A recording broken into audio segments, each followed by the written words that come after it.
presentation. We'll have the questions and answers. So I'd like to now introduce our next speaker, Dr. Shimongala.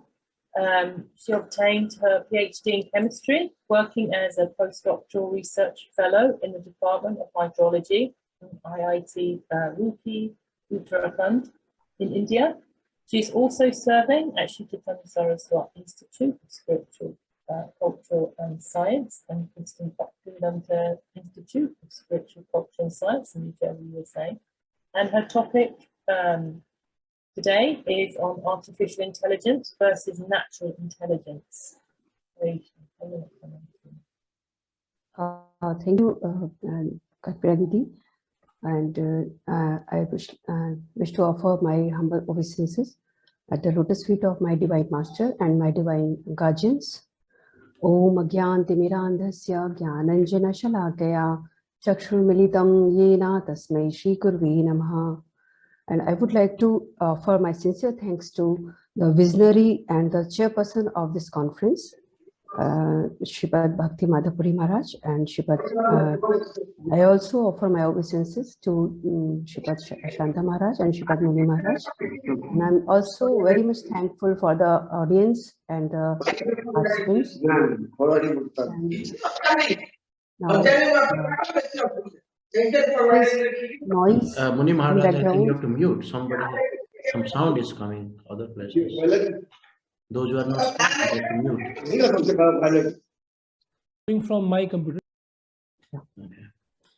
Now, today I'm going to present and discuss about the artificial intelligence versus natural intelligence. Now, in this slide, we see that a person, a natural intelligent person, is taking care of that artificial intelligent person. We can see in this slide that how much the artificial intelligence is depend on the natural intelligence. Okay, but some natural intelligence people says that today's modest incremental advances in artificial intelligence, such as the increasing ability of cars and so many machines and to drive themselves, and some waiting in the wings, might be a ground-breaking development, like a machine that is aware of itself and its surrounding, and that could take in and process massive amount of data in real time, and it could be sent on dangerous mission into space or combat.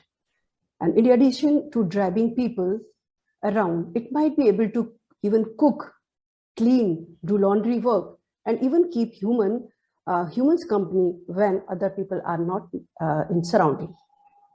And AI people also says that it is also possible with the help of advanced set of machine that could replace human literally for doing all the jobs.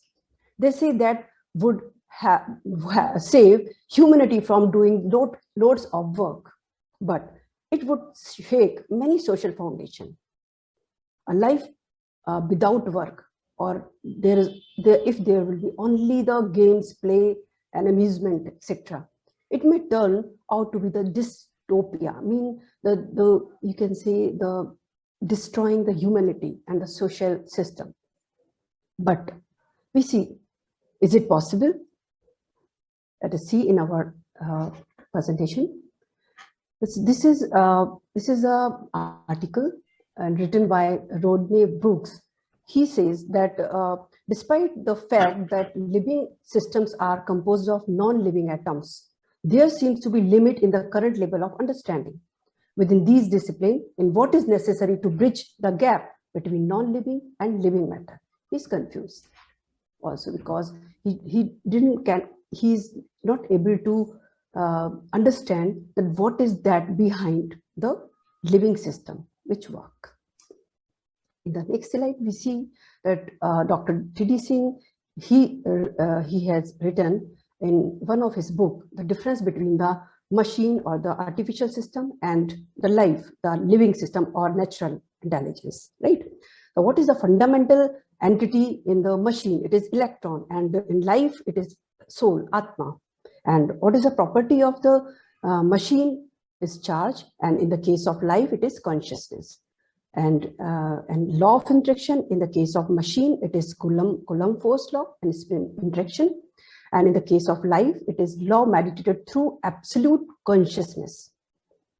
Means of experimental measurement, in the case of machine, it is set of an apparatus to take advantage of this law of interaction. And in the case of life, the same principle. We must also take advantage of the law of interaction. An example of experimental measurement, in the case of machine, it is electron, ESR, electron spin resonance spectroscopy. And in the case of life, it is the technique of the 9 laws of Bhakti Yoga, Navada Bhakti, right? And in this slide, again, we see the machine without life and machine associated with life. What is the difference between these? Machine without life is inert and dead. And machine with life is animated substance or entity, vehicle, it can be vehicle, and a vehicle with a driver or a living being. And in the case of machine without life is characterized by either low information content or absence of specific form beyond atomic and molecular structure, while machine associated with life is characterized by high information content and very specific form. And machine without life reducible to thermodynamically stable state, while machine associated with life thermodynamically unstable. It maintains steady state by itself. Unstable state play a dominant role. And machine without life exhibit less organized flow of matter, while machine associated with life exhibit a precisely regulated flow of matter, means metabolism. And machine without life tends to lose form or pattern under the transformation, while in the case of machine associated with life undergoes transformation without loss of complex pattern, like in the case of reproduction, right? And machine without life grows by external accumulation only, in the case of crystal to crystal, right? In the case, but when machine associated with life grows from within by an intricate construction process, like a baby develop into the child, child develop into the youth, youth develop into the old age. And machine without life exhibit only passive resistance in the case of mountain, right? But machine associated with life, it is adaptive, tries to actively overcome the obstacles. We see in this slide that life or natural intelligence exhibit the goal-oriented or teleological activities like self-expression, self-determination, self-formation, self-preservation, self-reproduction, self-maintenance, etc. But in the case of artificial intelligence, it will only work which is programmed by some computer scientist. And it will not work anything, or it will not work like original features like in the case of natural intelligence. Like, because the soft or subjective characteristics cannot be programmed. Subjective characteristics like happiness, sadness, anger, love, hate, etc. But in the natural system, it is intrinsic. Now, there is a slide of there is an article written by one person, one researcher in system synthesis biology. He also wrote that the difference between a non-living machine such as a vacuum cleaner, resemble the non-living machine and the living machine. He just used vacuum cleaner as a metaphor and a living organism as a lion. He wrote that it seems obvious these two types of entities differ in their material consistence, their origin and their development and their purpose. In the same way, it is explained by the Aristotle's 4 causes, like material causes, efficient causes, formal causes, and final causes. But in modern science ignore the formal causes and final causes. They take up only material causes and efficient causes. This is about the published article, Logic of Life by Dr. B.M. Puri. In this article, we see we will clearly understood that what is AI or machine mechanical system and what is natural system. Dr. Puri said that modern science generally assume that the biological system and mechanical system are alike. Why? Because they think that both the systems are made up of material mean matters or material things, right? But from externally we can see it look like a similar, but it is not similar. And how Dr. Puri Maharaj has critically examined this and show that with the help of experiment and observation label and rational and logical label, that it is not so. When we consider the simple observation in which we distinguish animate from inanimate object, those objects seems to spontaneously act. Animate object, they are spontaneously move themselves, but it is not in the case of it is animate object which is spontaneously move, but it is not in the case of inanimate object. Now he explained that in mechanistic object, the unifying concept in this case are four fundamental forces in mechanical system, and therefore it is only explicitly or externally to the object, mechanical system. And mechanics view a system as having separable independent parts that are fully understandable outside the system. Okay, and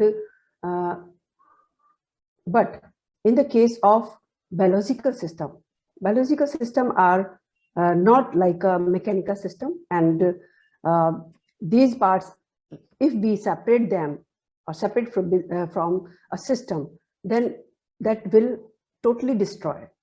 In the case of mechanical system, we can understand the parts, whose parts these are, whose these machines these parts are. But in the case of biological system, it is impossible, because they can only be understood in relation to their whole system, or then they are just like a dynamic whole. And the participants in the case of biological system are essential to the whole, as the whole is to the participant. This is the biological system and natural intelligence. We see in this slide that there are different parts of that particular robot, and it can be assembled. It can be assembled with the help of some computer scientist or computer engineer, right?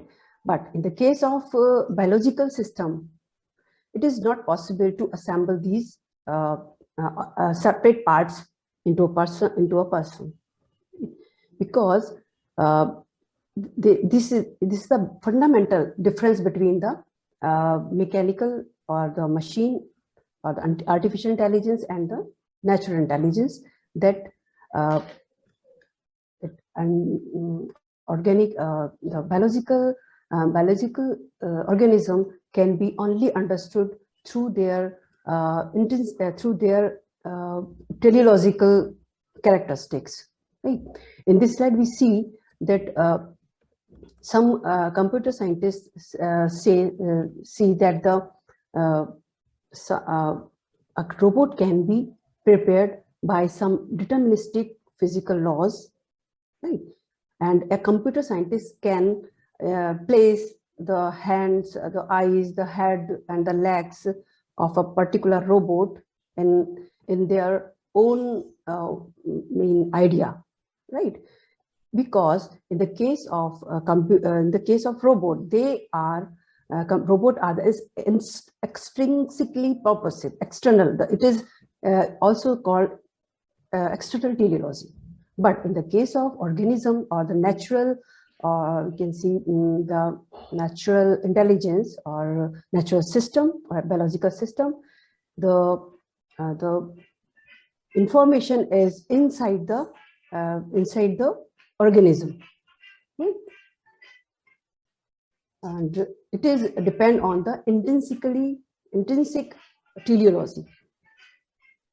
How we see that in the case of cell differentiation, the particular cell being developed into the developed from a zygote to a fully developed organism due to its intrinsic nature, due to its internal teleology, because the particular cell or the zygote has all the information. We see in this slide that the zygote of a particular organism will develop into a particular kind of organism. Why? Because it has all information, and in the according to Aristotle, it is called entelechy. And like in this picture below, the seed also have all information to develop into a fully developed plant.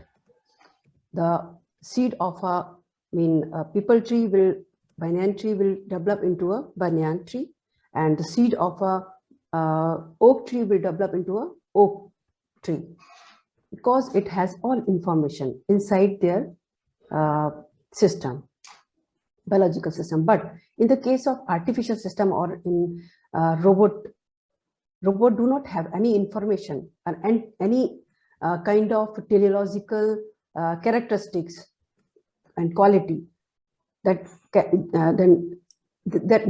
this is the reason that cannot be developed its own. The development or the design is in the vision of particular computer scientist or computer engineer. That means the biological organism or natural system are intrinsically this is the internal teleology, while the artificial system has external teleology. In this slide, we see that the baby of kangaroo comes from kangaroo. The baby of a human being came from the human being, and the baby and the chick came from the hen. But in the case of artificial robot cannot produce another robot, or table cannot produce another table, because or any computer or any mobile system cannot produce any other mobile system. But because it is extrinsically purposive, the purpose is in the mind of a designer. The purpose is in the mind of a designer or some the person who is preparing particular robot or machine. It is also confirmed in Ishopanishad that the personality of Godhead is complete, perfect, and because he is completely perfect, all emanation from him, such as this phenomenal world,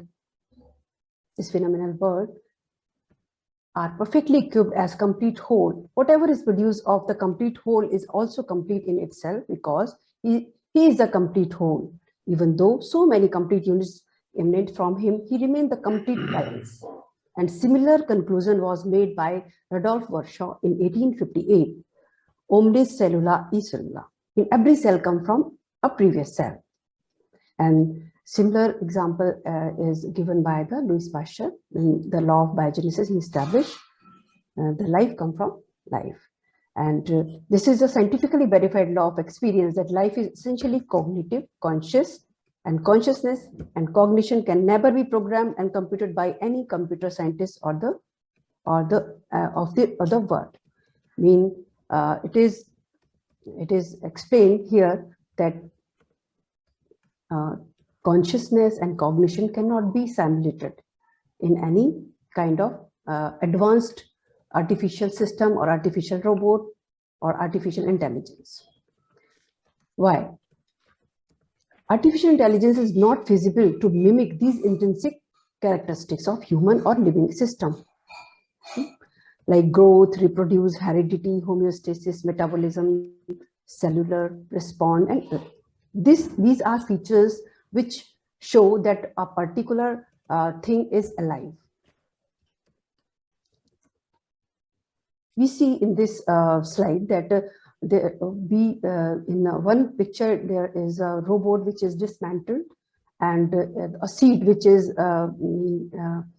fall from on a ground from a tree. Now we see this robot will be can achieve the equilibrium condition without its maintenance. But in the case of seed, if we will throw it in some ground, it can grow into a particular tree because it has the internal teleology, the information. While in the case of robot, it has external teleology. If some person will come and will assemble it in a particular form, robotic form, then it will work. But it has no capacity to maintain itself. But the seed has the capacity to maintain itself and protect itself. How living or natural intelligence maintain itself? We know that a living cell is a low entropy, non-equilibrium state characterized by a high degree of structure, organization. And to maintain this state, a cell must release some of energy it obtained from its surrounding as heat, and thereby increasing entropy of surrounding sufficiently that the second law of thermodynamics is not violated. In this example, the cell combines smaller components into a larger and more ordered structure. The accompanying release of heat increases the entropy of the surrounding environment to that as entropy of the universe.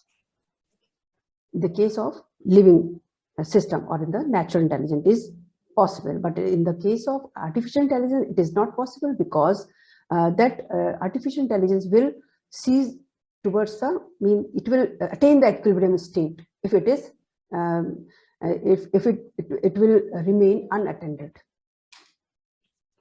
Now this is a system which is shown by the only natural intelligence, that while a living entity, it cannot be mimicked or copied by the robots or any artificial system, cannot be inserted or simulated or computed in any system. But this is a natural and quality or characteristics of a natural intelligence. We see this in one, there is a, we want to see a small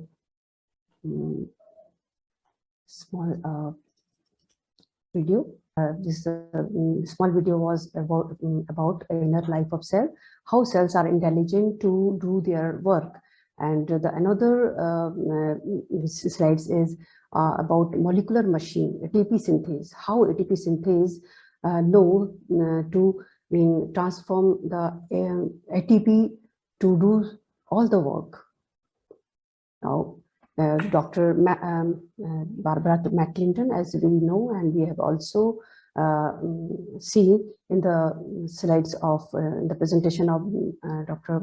Bhakti Vijnan Muni Maharaj, that Dr. Barbara McClinton has done a very good work, and he could convince the whole biological world against her critics that genes can be altered by the cells, not just by mutation, but by the cell's own capacity to respond and take corrective actions. For this great work, she got the Nobel Prize for Biology in 1983. And she shows that cells are intelligent. But in the case of artificial intelligence, it is not possible with the electron. And in the case, in one of article of Dr. Sir Jagdish Chandra Bose, he also explained that he shows that consciousness or intelligence without a brain. In plants, we don't have the part or organs of brain, but they are intelligent to respond. He showed with the help of his experiments. And in this, Shapiro is also conclude that he wrote in one of his articles that he experienced as a bacterial geneticist, and that taught me that bacteria possesses many cognitive, computational, and evolutionary capabilities unimaginable in the first 6 decades of the 20th century. He shows that bacteria are also intelligent, and at the level of bacteria, at the level of bacterial intelligence, at the level of plant intelligence and plant sentience, and at the level of minute bacteria, cells, they are all sentient and cognitive and conscious to do their work, to do their job. But in the case of artificial intelligence, it is not possible that artificial intelligence or any robot can do their work on its own. Now, is the free will is simulated? Can we plan any simulation for the free will to insert into some robot or an artificial intelligence? Free will is, what is free will? In one of the article, Liz Patrick wrote that free will is the ability to create option and to choose between them without an external agent, such as fate or divine will. If people are capable of making any decision they desire, then there is free will. And if the human being follow some set of patterns of behavior, then it is not free will. So the computer or artificial system follow the set of patterns, set of commands, and thus programmed. He follow the programming. That means artificial intelligence has no free will, but unlike natural intelligence. We see in this slide that the trajectory of motion of an inanimate object can be predicted, but the motion of a flying bird cannot be predicted, because the flying bird has self-guided and it has natural intelligence. In the case of this same, we see some artificial intelligence can work on some set of deterministic physical law or deterministic some simulations, but in the case of tortoise, it is self-guided. Now we see how brain can be computed. Can artificial intelligence can have the brain like human being, like in natural intelligence? And this we see the in crude term, the human brain is just like a we can see it is a natural computer composed of 10 to 100 billion neurons, each of which connect to about 10,000 other, and all of which function in parallel. And the neural system takes about 100 processing steps to perform a complex task of vision or speech, which would take electronic computer, artificial intelligence, billions of processing steps. And there is no any algorithm which can program thinking, feeling, believing in an artificial system. This is just our algorithm. We can skip. Now, in one of his article by Christoph Koch, he was doubting that whether they will actually be conscious remain unknown. The artificial system is not possible. The artificial system can be conscious. You see, in one of the article by these scientists like Alan, computer scientist, British computer scientist, and Erwin Schrödinger, Werner Hesinger, they show in one of his article that a conscious person is aware of what they are thinking, right, and has the ability to stop thinking even about one thing and start thinking other, no matter where they were in the initial train of thought. But that's impossible for a computer, for artificial system to do so. More than 80 years ago, this person, Alan Turing, he showed that there was no way ever to prove that any particular computer program could stop on its own. And yet that ability is central to consciousness. But a conscious person, no, and it can anytime can be stopped and do some other work. Even before turning work, German quantum physicist Werner Heisenberg showed that there was a distinct difference in the nature of the physical event and an observer's conscious knowledge of it. This was interpreted by Australian physicist Erwin Schrödinger to mean that consciousness cannot come from a physical process like a computer's that reduce all operation to basic logic argument. This was his ideas and thoughts. We see the original this is the you can say fundamental characteristics of the natural intelligence is consciousness, and it is confirmed in through the Vedic scriptures that according to Bhagavad-Gita in 2.17 and 13.34, the consciousness is an internal proof of or symptom of the existence of the soul or the living entity. The consciousness is the natural or inferential proof of a symptom or of a natural system, mean a living entity, not an artificial system.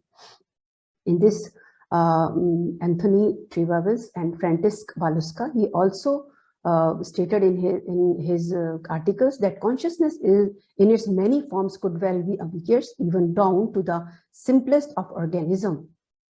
They discussed the various published results that establish the presence of consciousness in various varieties of organisms, even in those which do not have a brain organ, like plants, and unicellular organisms like bacteria. And he's a scientist, Scan Van Jacob, and they also wrote in his article that unicellular organisms display learning, memory, anticipation, risk management, and other aspects like cognitive behavior. But it is absent in the artificial intelligence. This is the very peculiar distinction between the artificial intelligence and the natural intelligence. Some scientist, what sincere scientist says, he says that years spent in artificial intelligence is enough to make one believe in God, because some things just like teleology, consciousness, and free will, it cannot be computed in any artificial system. James Shapiro also felt the same, in artificial system, it is not a holistic approach, it is a reductionistic approach. But for the organism, we need a holistic approach to develop. In this slide also, Alan Kaufman, American medical doctor, he also explained the phenomena of life are beyond the explanation of physical science. Phenomena of life mean natural intelligence. This is the beyond the explanation of physical science. And he said, we know many of the parts and many of the process, but what makes a cell alive is still not clear to us. The center is still mysterious. This is the response of science, actually, modern science. They don't know what is the process, what is the force behind the life, which make life special. And he's Ernest Mayr. He also wrote in one of his books, This is Biology. He wrote that it is difficult to understand why the machine concept of the organism could have had such long-lasting popularity. After all, no machine have ever built itself, replicate itself, program itself, or been able to procure its energy. The similarity between an organism and a machine is exceedingly superficial. This was his feeling. Please conclude now, because it's already a lot of time is taken away. Yeah. It is also okay. Maharaj. Okay, Maharaj. And it is confirmed with Ishopnishad that everything animate or inanimate that is within the universe is controlled and owned by the Lord. And we see in this slide that matter and life, both came from the Krishna. In the Srimad Bhagavad-Gita 7.4 and 5, it clear that earth, water, fire, air, ether, mind, intelligence, and false ego, all together these 8 constitute my separate material energies, right? Beside these, there is another superior energy of mind, he said in Bhagavad-Gita, But in today's phase, computer scientists are only focusing on the material energy or material things, but they are ignoring or they don't know about the superior energy of the Krishna, of Lord. That's why they are thinking that it is possible to prepare a robot or an artificial intelligent machine just like a human being. In this verse of Srimad Bhagavatam 1.7.5, it shows that a person, we are a person, living being, we are riding on a machine, and this body is a machine, but we are accepting machine as myself. This is called samohita. In scripture, Vedic scripture, it is also shown that and confirmed that body is made up of material. Body is a matter, and in body, inside the body, there is a soul, which is a cause of all functioning and all characteristics of a living system or the natural intelligence. And this is my conclusion. Natural system or natural intelligence come from a organic holism concept. It cannot be simulated externally. And consciousness also cannot be computed because it is essential feature of natural living organism. Thinking, feeling, willing also cannot be programmed in any artificial system, and free will cannot be predicted by any physical law. AI artificial systems are strictly working on physical laws and totally depend on engineers' will, external teleology, for its design, operation, and maintenance, while natural intelligence work on intrinsic teleology purpose, while artificial intelligence is depend on extrinsic teleology. This is the scientifically verified that natural system is essentially cognitive, conscious, maintained far from equilibrium steady state, self-guided, self-organized, intelligent, teleological ability to take proper decision with right time and space.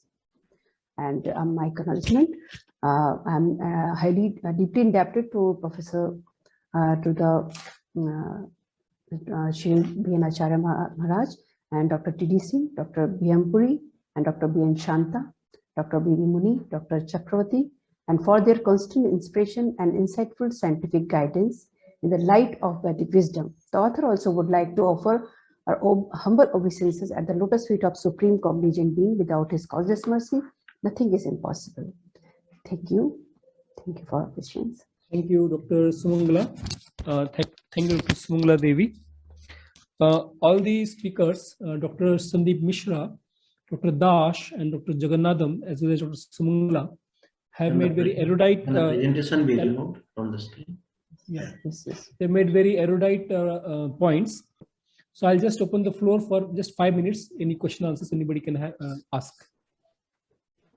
Namaste, Dr. Mishra. My question was a point that Srila Bhakti-Niskam Shanta Maharaj brings up sometimes, that in the mechanistic paradigm of science, its application to medicine, they assume a cell will just respond to whatever structure they put in the body to heal it, any kind of drug. They assume the cell will act as they expect it to because they think the cell is just a machine, mechanical.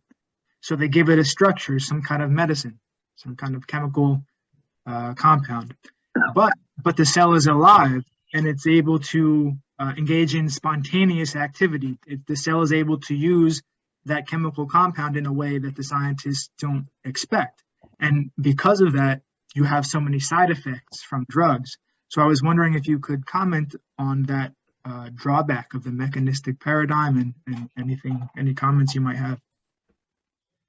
Yeah, well, you're right, because, the current, at least some time back, the current science thought of, cell as a machine, as you rightly say. And therefore, they thought that, because machine, you can break into parts and different things can act on different parts. So they thought that medicine, what they will give, will act on a specific part and will yield the expected response. But the point is that it is not like that, because the cell acts as an integrated whole. So if you give a medicine, it not only acts at the part that is expected, but it acts at other parts as well. And the overall effect of a medicine depends on not just the effect on that specific part, but what the overall effect will be. And if you overlook this simple fact, then you may face some negative consequences and the side effects as you speak of. So every medicine that you give, so let us say if you give somebody is having pain, and you give a opioid receptor stimulator, or you give something like fentanyl, so it will relieve pain because it will act on opioid receptor at the pain level. But opioid receptors are present all over the body, and therefore it can even depress the respiration and can lead to respiratory suppression, and even the person may stop breathing. Or on the other hand, it can also act at certain psychoactive centers and can cause delusions and those kind of things. So the effect of medicine, while it is expected to be active on one part, because cell is not a single machine and not one part, therefore the action is widespread, and therefore the response is also widespread. So you are totally right. This is just one example of the wrong sort of assumptions which have been there for a few centuries, actually, as a matter of fact, but which we are realizing are not the correct, and therefore we have to look at everything as a holistic whole. Professor I hope it Mishra, answers your question. Yes, thank you very much, Doctor. Professor Sandeep Mishra, I have a comment to make about one of the important points that you have told, that artificial intelligence, that machine intelligence is based on the information that it has. It does not go beyond that. As you are talking about the data that is not available for jumping from certain stories of building, then it will not give that or it is more dangerous than a heart attack. It's a good example. So I have seen somewhere in the research in Nature, I think it is published, some researcher was telling that machine can discover theories like Newton and Einstein and things like that, but in the reply came to that paper was that machine was only searching for the already available theories. It has never developed any theory in that. They were just searching for the theories there, and they picked one which is suitable for that. So I think there needs to be some awareness has to be created how the whole society is misguided by false information to them. In a way they are presenting things so that they can misguide the society. Oh, this machine become conscious, machine become like almost like organism and living entity, something like that. So our responsibility is to remove that misconception with all the good arguments like one that you have presented. I appreciate it very much. On the other hand, this Actually, attitude, on the other hand, this particular attitude of reducing everything to artificial intelligence stops the proper discussions about what really thinking is, what intelligence is in the in its real form. So I think it is doing double harm actually. First, it is trying to explain that the organisms are like machines, and second, it is kind of a side tracking the discussions about the personality, individuality, uniqueness, and this higher philosophical aspects of life. Yeah, one example I also quoted was a very, I think, a COVID example. So if a machine treats a COVID patient, it will treat that patient like flu 100 times. But a human being will realize that, okay, this is not flu, this is something else. Maybe he will not know what it is, but he will start adapting to that particular situation. And we saw what happened in COVID pandemic. If it was a machine, I think half of it would have been dead by now. So I think that is what is the human being. And I think that's a very relevant example in current situation, the current generation for us. Can I add one point here? Yeah, Dr. Jagannatham, I have a small query from you. Do you know about gene knockout experiments? So they do gene knockout experiments. So how much it is successful in meeting the promise that it has made, that we will find out precise gene based solution for all the diseases for human being. People are trying to do this gene knockout experiments Recently they got Nobel Prize also. But what is happening is, in sometimes it may have knockout of the adjacent genes also in some cases. So they are achieving some kind, certainly some success is there, but the targeting and other like siRNA, if they use siRNA, they are able to silence the genes, that is possible for doing specific genes in a specific cell line, in a particular cell line. So, some achievement is there, but a lot more need to be done to do that. But actually, one more point, this machine, what we have been talking about, machine is not all that will do. Certainly what happens is, when the machine computes a particular data, we get it faster. The help is to take it much further. For example, if we have to go from India to America, now it takes around 16 hours, but earlier days on ships, it used to take 6 months. The problem is we have achieved that through machinization, that mechanization, because we have aeroplanes and other things. That's what even the computer, this one will help us to formulate our theories in a better way, in a sooner fashion. But as the doctor was mentioning, they will not replace us, but it will fasten the process, certainly. So therefore, we cannot remove them from our this thing. We have to use them properly. Proper utilization of these things is important. And where ethics and morals also should come into picture, and those things have to be implemented strongly. That is the essence, that is important point. Particularly these gene knockouts and other things, or human cloning. These are certain things which we can do, but should we do it or not? So these are the questions where scientists will say, or even legal experts say, if you can do it, you do it. It is a professional challenge. But it does not, professional challenge, it does not mean cloning. If we are already having 130 crore people, what is the point in cloning more people? We don't achieve anything there. So therefore, whether we should do it or we should not do it, there are several ethical problems that are there. So these are the issues which science may not worry much. So where this Vedanta and other things gives some guidelines, certainly to go about in those particular lines. Here I have to make a point that when you remove certain genes, those genes, maybe you are thinking, or somebody may be thinking as a researcher that it is responsible for certain disease or whatever, but that gene may be also doing certain other important functions for the organism. So because the genes, they're not, precisely, you can say that, this gene is only for this and nothing else. That type of assigning, one gene, one function, that type of thing is already discarded in biology.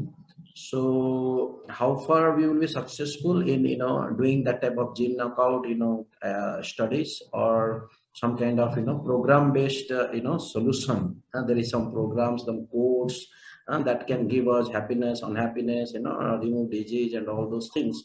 Seems to be a highly illusionary, concept. And we have not found, much solution the way it promised. These all, things are not yielding those results actually. Seems to be people are, lost interest in that type of, studies. And there are, of course, as you are talking about ethical questions, once you edit the gene, and then, you cannot get back the original, structure again, like you can, destroy the organisms, what you can say, originality.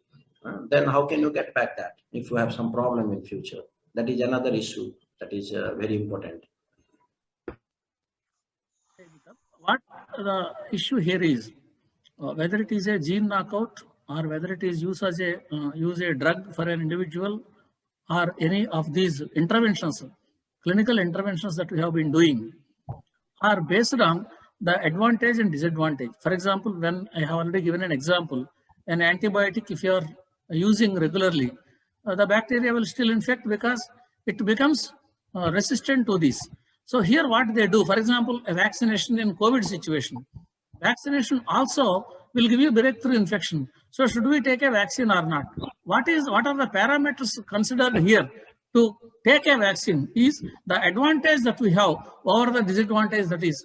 The disadvantage is less, the advantage is more. So therefore you consider it and to protect the life of an individual because you make these interventions. So they say the advantage and disadvantage. If the advantage is more, so implement it because nobody knows the entire biology. But here our objective is to extend the life or prevent hospitalization. So these are the objectives of what we have been doing. So to achieve those objectives, of course, nobody can stop death of anybody. Everybody knows it. But only thing is, that everybody, all life forms have the instinct to life. So here these medical interventions are what? These are to some extent what we feel are giving an advantageous situation. So therefore, if they are advantageous, please go ahead with that. If the disadvantage is less and the advantage is more, implement it. Okay. Any other questions? I think we are already behind by 15 minutes and we have a 1.5 session after this. So I take this opportunity to conclude this session, and I thank all the speakers here for their very erudite and very valid points made about the difference between artificial and natural intelligence. So over to our next session, and that will be chaired by Sri Madan Mohan Das and Shimongala Devi Dasan. MC is Madan Mohan Das and chair is right.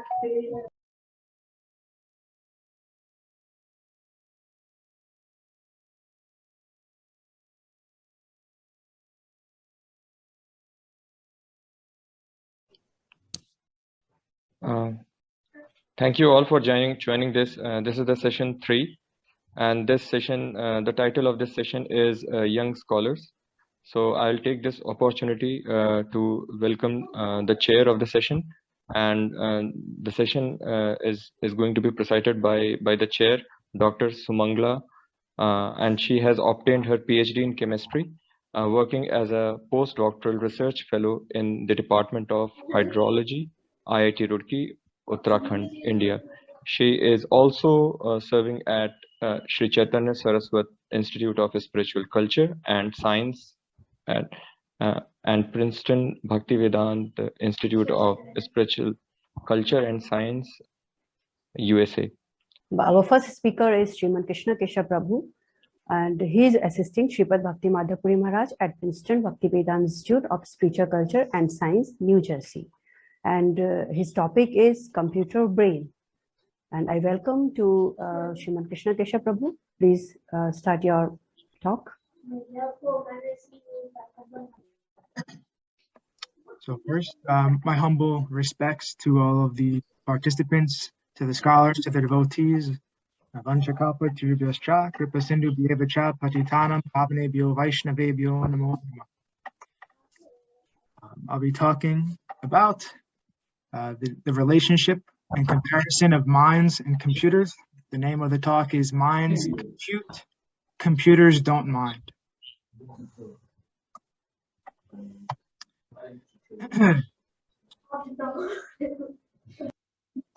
The function of a computer.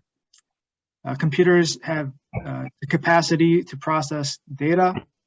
Sripad Bhakti Madhava Maharaj yesterday during his talk, he termed the function of a computer computational decision making because they don't actually have intelligence. Intelligence means the capacity to understand, which implies understanding implies the capacity to identify meaning or semantics, and computers cannot identify meaning. They have no capacity for semantics. They are purely syntactic. So the ability of computers to process data is not equal to experience, such as emotion, feeling, willing, thinking, ethical.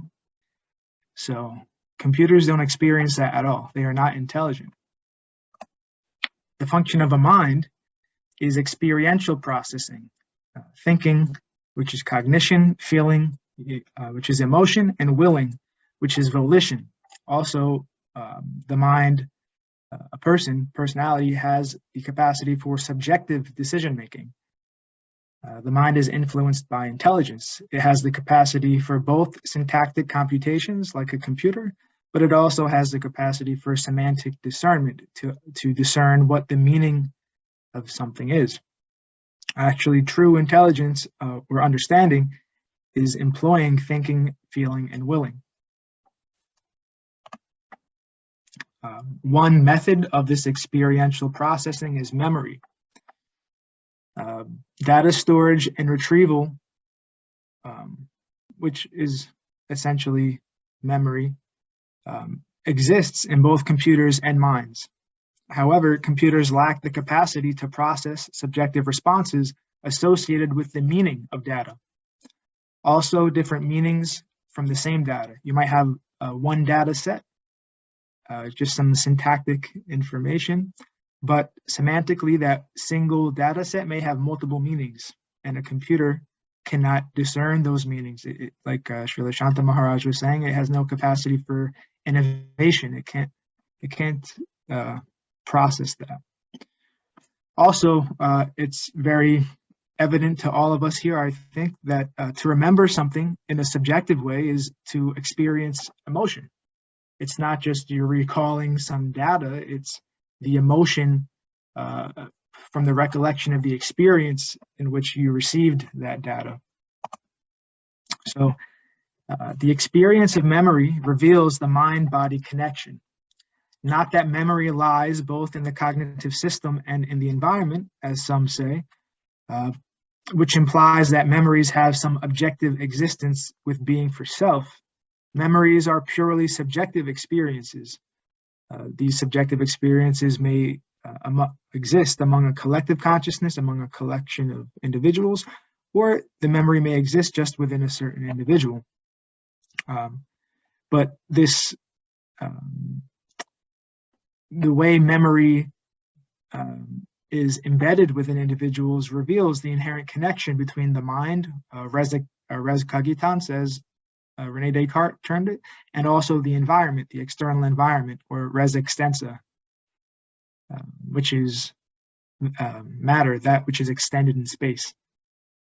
So environmental memory triggers are activated when the environmental conditions match or perhaps are similar to the environment within which a particular experience took place. So, some may ask the question, how is newly learned information integrated into the human cognitive system?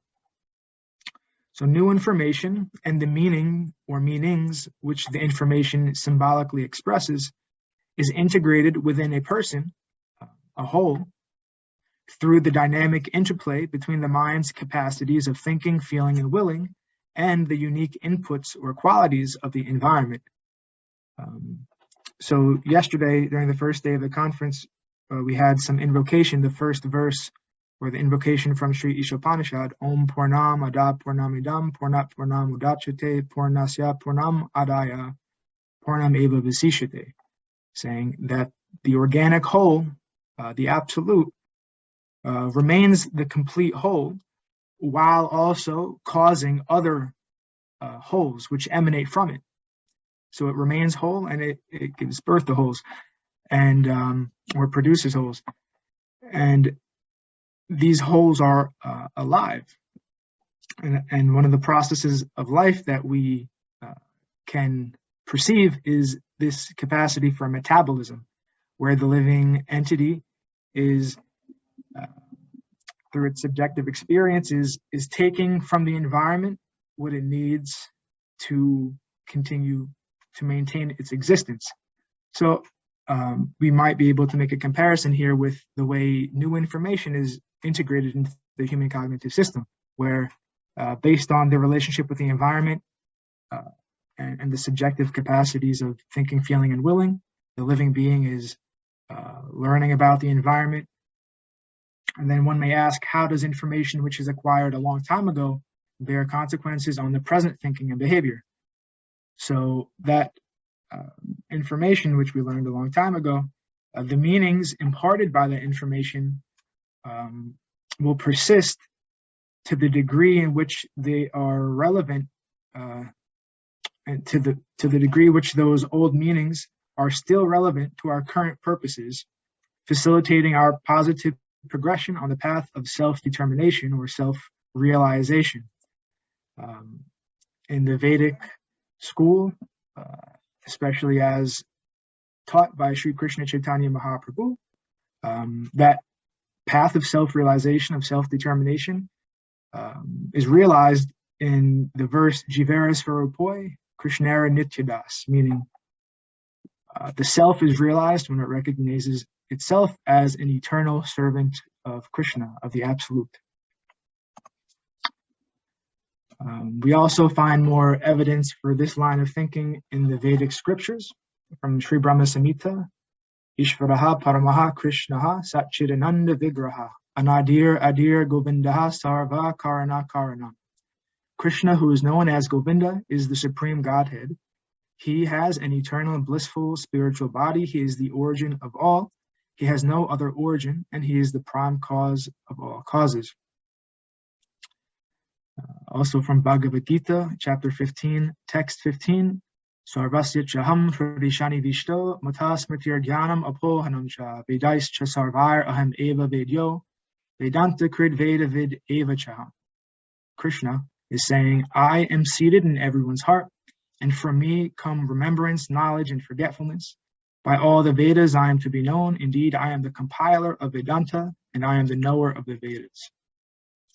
So we are seeing how wholes are coming from wholes, and the whole has very particular characteristics. The whole is not just a substance, but is also subject, has the capacity to be conscious, is alive, is a living entity.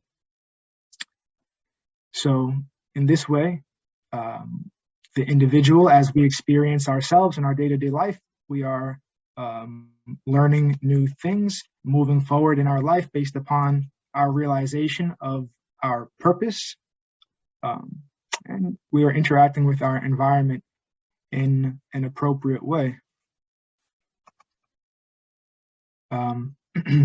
Then this is the final point. We have a shorter time to speak this session. So the final point is just addressing the material point of view that the mind is the brain, although we don't hold that to be true.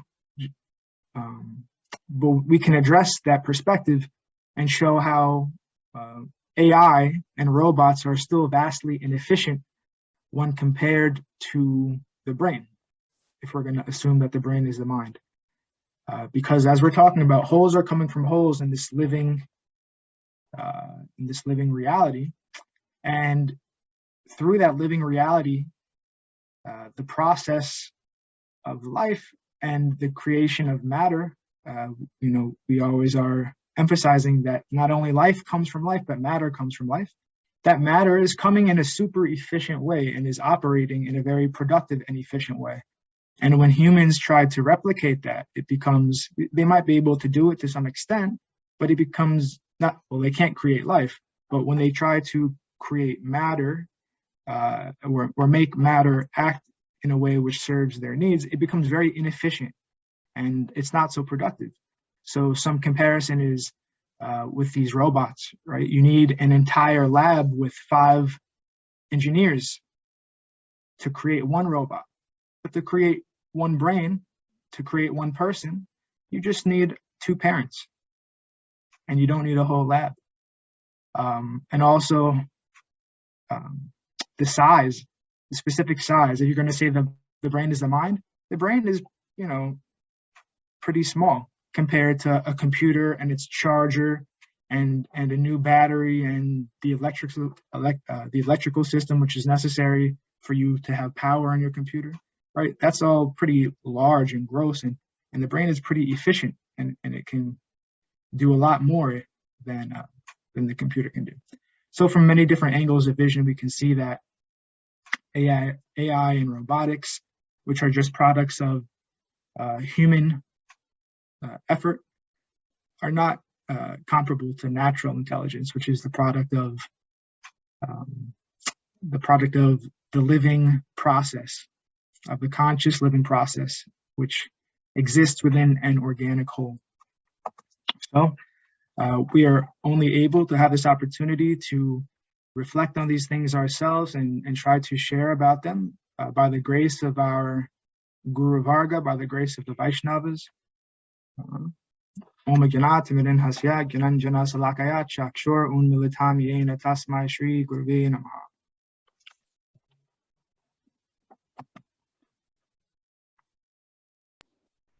Thank you very much, Shriman Krishna Keshav Prabhu, for your very nice talk.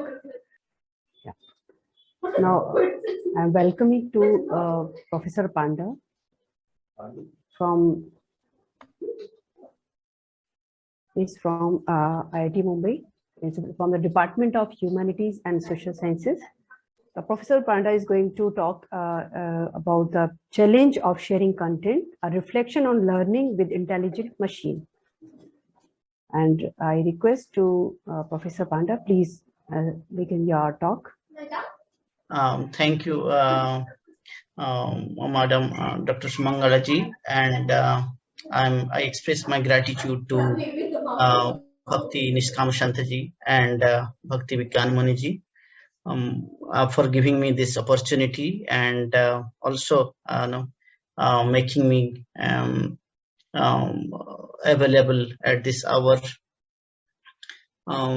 The title of my talk is The Challenges of Sharing Content with Intelligent Systems. So this paper I'm sharing with my student Ankita Jha, who is unfortunately unwell today, but she has been attending the talk right from yesterday onwards.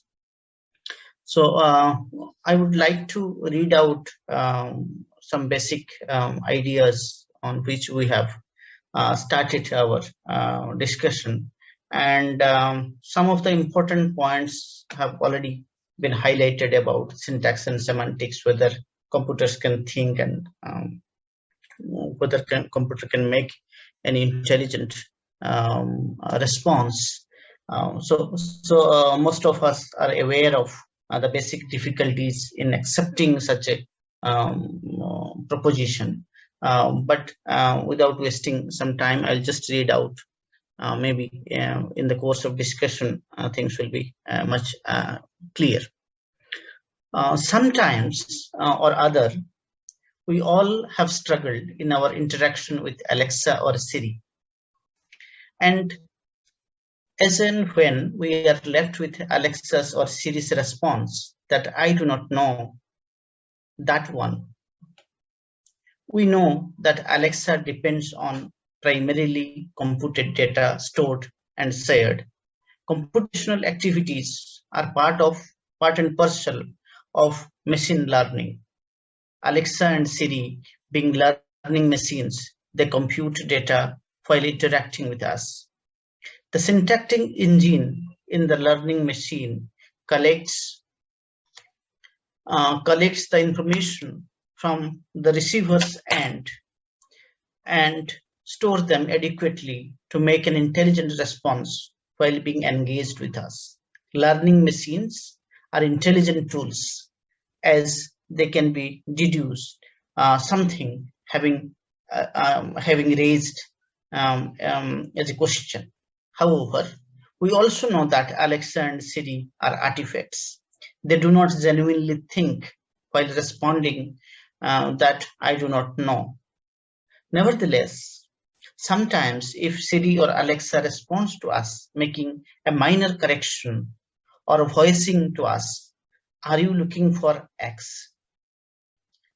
Then in such a scenario, we try to understand that Siri's response seems genuine, as it makes an effort to seek some correct information on our behalf. We have often found that such suggestions while typing on the computer or sending a text message to a friend, we have often found this, that the autocorrected function is very much impressive.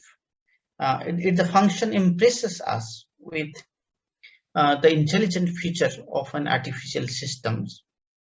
It exhibits our regular use of terms and expressions while writing. This engagement with artificial system, particularly with cognitive systems, which store locally or elsewhere and make an appropriate response, is philosophically interesting. This becomes more so in contemporary times, when most human cognitive activities are primarily processed through artificially designed cognitive systems. Whether Alexa or Siri, or a simple mobile phone or a laptop, is an intelligent system or not, but we do interact with them, thinking that they will respond to us meaningfully. Human interaction and expression are stored mainly to use and reuse systematically those expressions which are already stored in the machine. In other words, we are purposefully engaging ourselves and sharing content with fellow human beings or other artificially intelligent systems in our everyday use of language and social interaction. We will be interested in this paper to speak about the nature of sharing content. Now, it is in this context I would like to bring before you one of the important problematics that are raised by Searle's Chinese room thought experiment. Sharing the content is central to sharing the meaning and understanding the case. Now, this has been pointed out by Prabhu Keshavdas ji, who previously read out the paper, that how content and meaning are intrinsically related, and how sophisticated the concept of understanding is. While arguing in the famous Chinese room thought experiment, John Searle suggests that content is essential for understanding. He strongly argues against the possibility of strong AI program. According to him, computers cannot think. Thinking is not necessarily a formal activity. Instead, it is a semantic activity. An artificially designed cognitive system is only run by syntax, a formal language. The syntactic process is an algorithmic process that reduces semantic content of an expression and produce an appropriate output. The syntactic processing enthralls most cognitive scientists carried out in the who advocate this, thinking that it is most sophisticated digital computing system which could replace human intelligence. On the contrary, they try to argue in favor of reductionism. Reducing the semantic content to mere syntax is not problematic to them at all.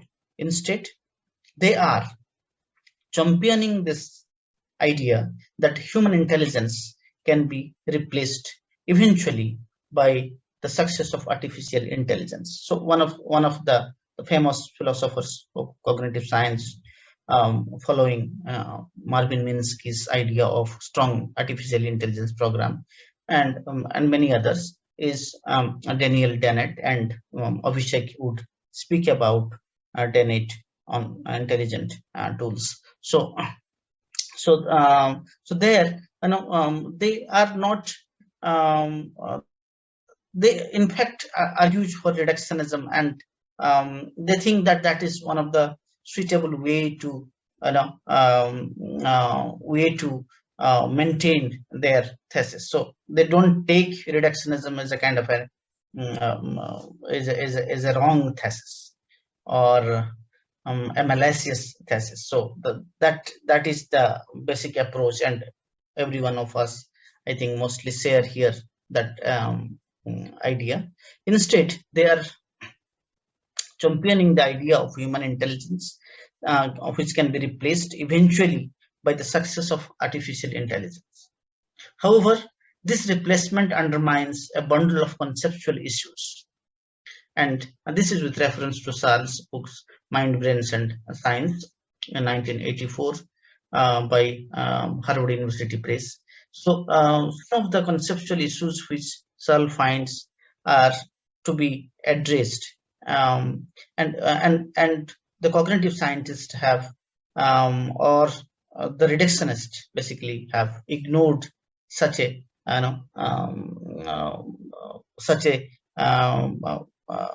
thesis. So thereby, firstly, a machine is a physical system. It is not a living human being. or a living organic system, whether it is artificially designed physical system. And Searle makes a very interesting remark about biology. He says biology is the science of life, and he says and he's one of the theories of consciousness, which he says biological naturalism, talks about that how human consciousness has evolved following a Darwinian theory of evolution. Now, Darwinian theory of evolution has been challenged by some of our colleagues. Santaji is one of them. But yes, Searle has a difficulty. I mean, the readers of Searle may find it difficult because ultimately Searle argues for one ontology, that is the physical.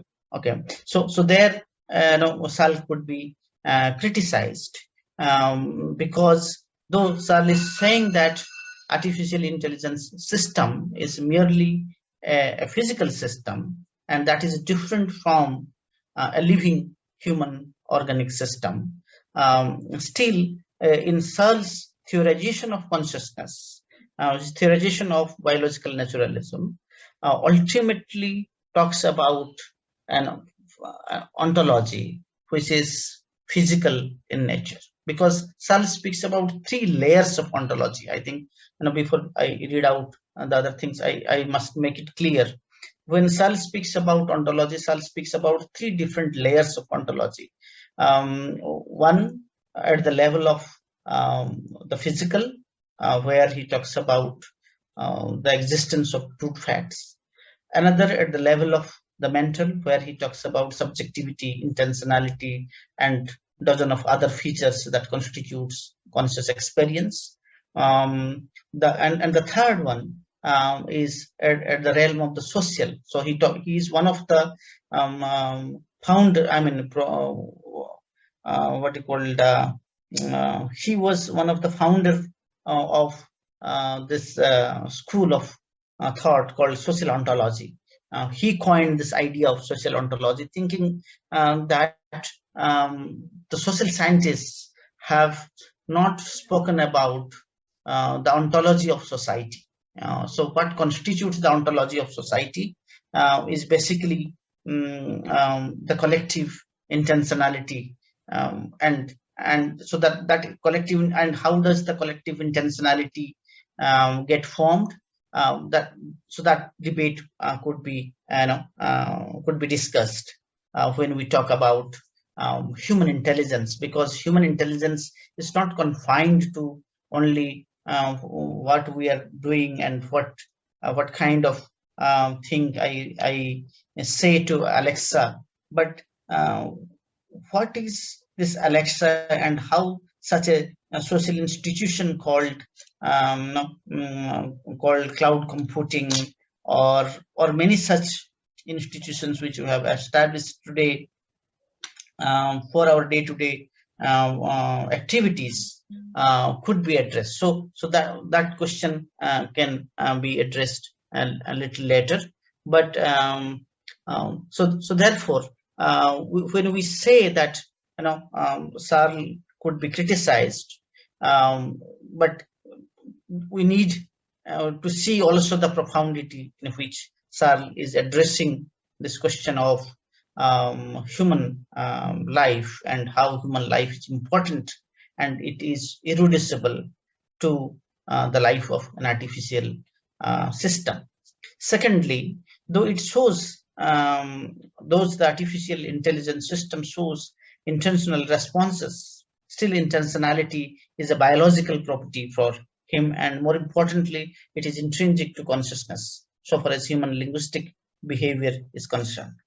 So because it is the human being who makes not only intentional move, but they also mean what they say. So this whole theorization of performative, according to Searle, is a very interesting theorization so far as human linguistic action is concerned, because in performative, we not only speak but also mean what is been said. So meaning, or as Kasavti Das was pointing out, meaning is necessarily associated with our experience, because it is otherwise where do we place or where do we place meaning? What could be the ontology of meaning? Somebody could ask this question,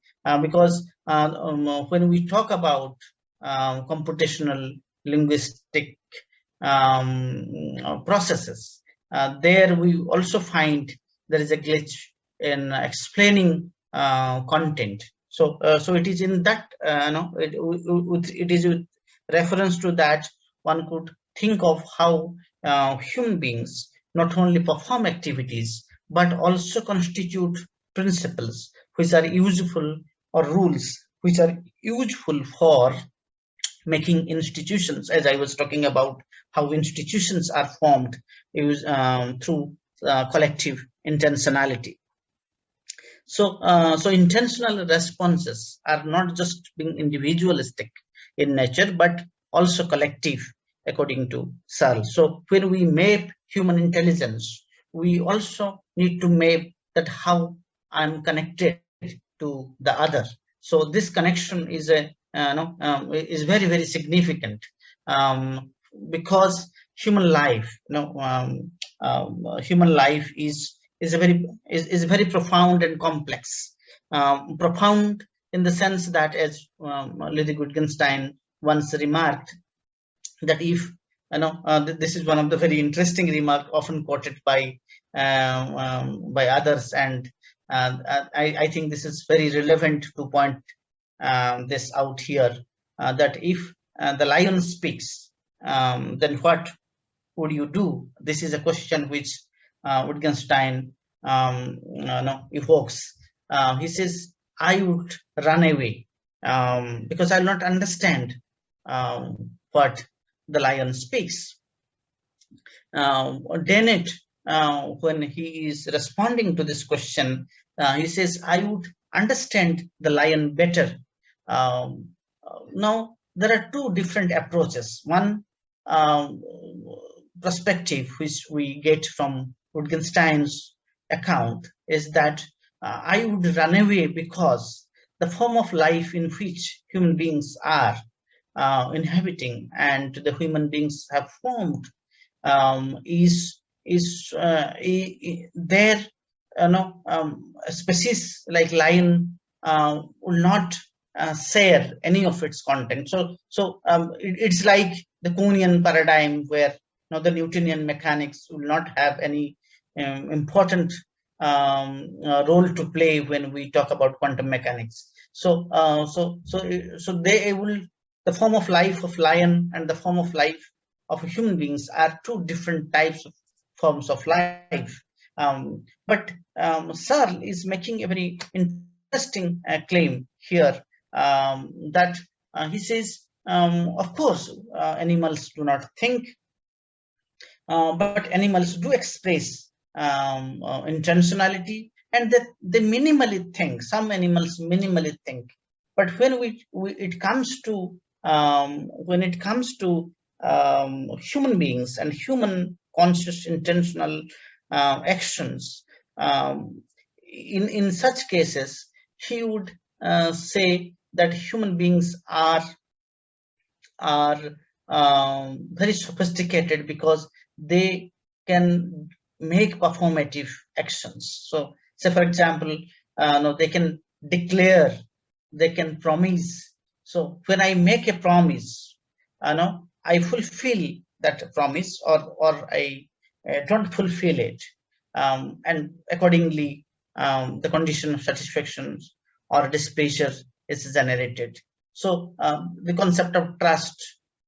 Similarly, can we think of a system, an artificial system, which can deceive us, saying a lie, or things like that?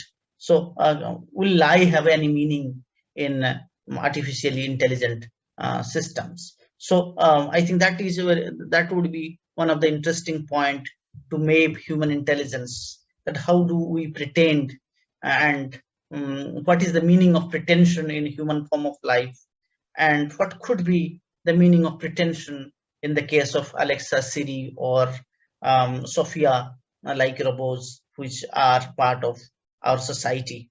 And recently there was a news that Sophia would be given motherly experiences. Now you'll be exposed to a scenario where a child is given care, so that Sophia learns what are the emotions or emotional expressions are. So keeping those things in mind, it is very interesting to look at what kind of institutional framework in which human beings' intelligence are been productive, and where it is not that productive or meaningful, as Santaji was saying, meaningful holistically. So I think that choice we need to make. The third kind of difference is about linguistic activities are very complex and conscious activities. They are not merely intentional, but deeply linked to our experiences. So this is where Searle shares the sentiment of Thomas Nagel. Everybody is aware of the famous article, "What is it like to be bait?" where Nagel talks about how subjectivity is an important element of human conscious life. So content is a systematic property of thought, and how our thought presents having a syntactic structure. The semantics and syntax are very much intrinsic to human thinking, and it is part of their conscious life. To speak about the syntactic function of an artificially intelligent system is to show that mental abilities of human beings are identical or less than the ability of a computational cognitive system. Searle, on the contrary, argues that a strong AI will always have a derived notion of intentionality. That is to say, the functional feature of cognitive system are human dependent, as its chief function are controlled by cognitive scientists themselves. Thus, artificially intelligent systems would exhibit only an as if form of intentionality. So Searle makes a distinction between what is as if and what is the real form of intentionality. Now, why making meaning a syntactic enterprise? This is another section, and two important points I need to put before you. That is the point where I quote Noam Chomsky and Jerry Fodor. Noam Chomsky's naturalistic approach to language shows that the construction of sentences or linguistic expression is possible due to the neurophysiological functions of the brain. This is from the book Rules and Representations.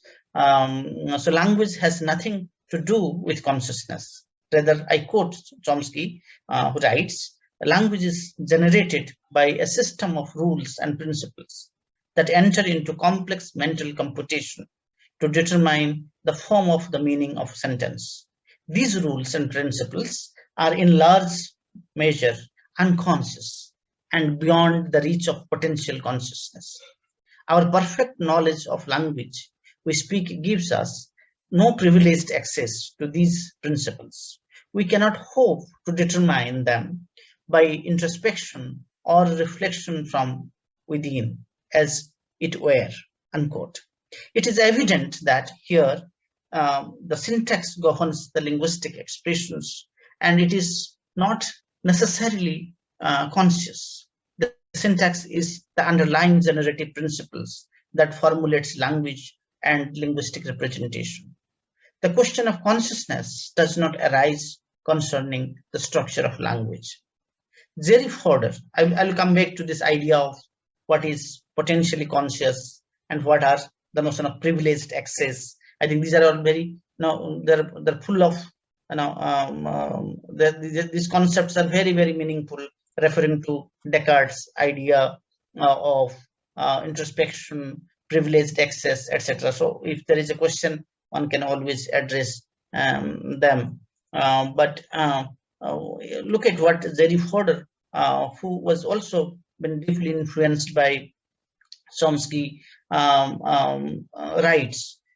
Jerry Fodor's conception of language of thought comes closer to Chomsky's conception of generative grammar. Both Chomsky and Fodor emphasize that syntax is essential for structuring linguistic expression. Moreover, the syntax is considered to be the language of thought. The syntactical feature of language of thought transforms the compositional feature of linguistic representation. The compositional feature involves the unifying character of syntactic and semantic contexts. So, syntax alone encodes and decodes the linguistic expressions while processing the language.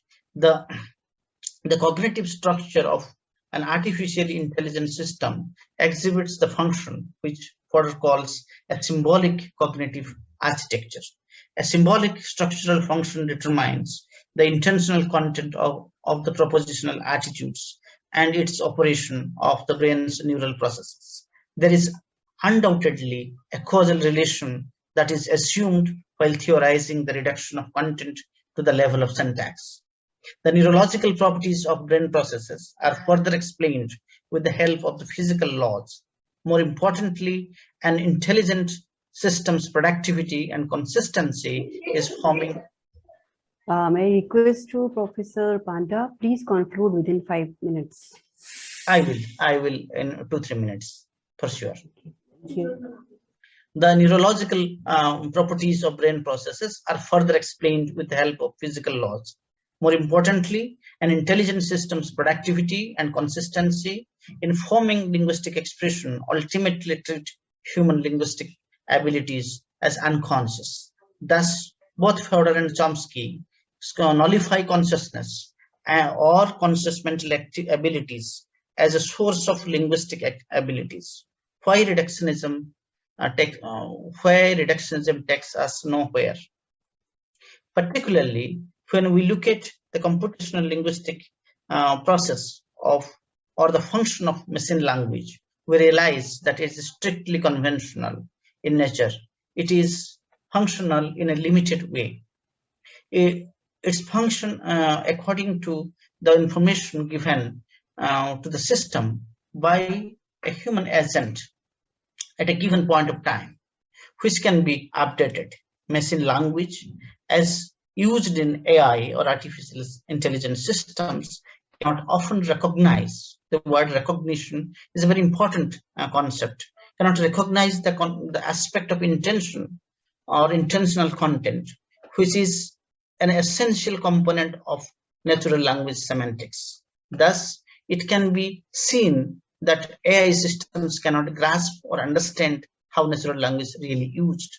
Natural language is quite dynamic and can be used in various creative ways involving mechanism that includes examples of metaphors, irony, sarcasm, ambiguity, miskeeping, humor, etc. A machine language that cannot recognize the intentional semantics facilitate natural language use in human communication. Fails to understand the natural language accurately. Thank you. I think this much is good enough. Thank you, Shimongala ji. Thank you very much, Dr. Panda, for a very profound and informative presentation. Now I request to our next speaker. Dr. Park Chantigara is now a professor of electrical engineering in one of the universities in Bengal. I think it's called the Heritage University, and he was my friend and colleague at IIT Kharagpur, where he completed his PhD in electrical engineering. So I request my friend Dr. Partho Sarthis Bera to express his views. Thank you.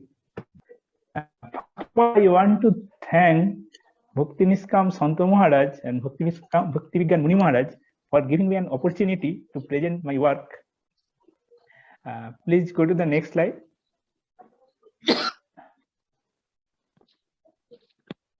I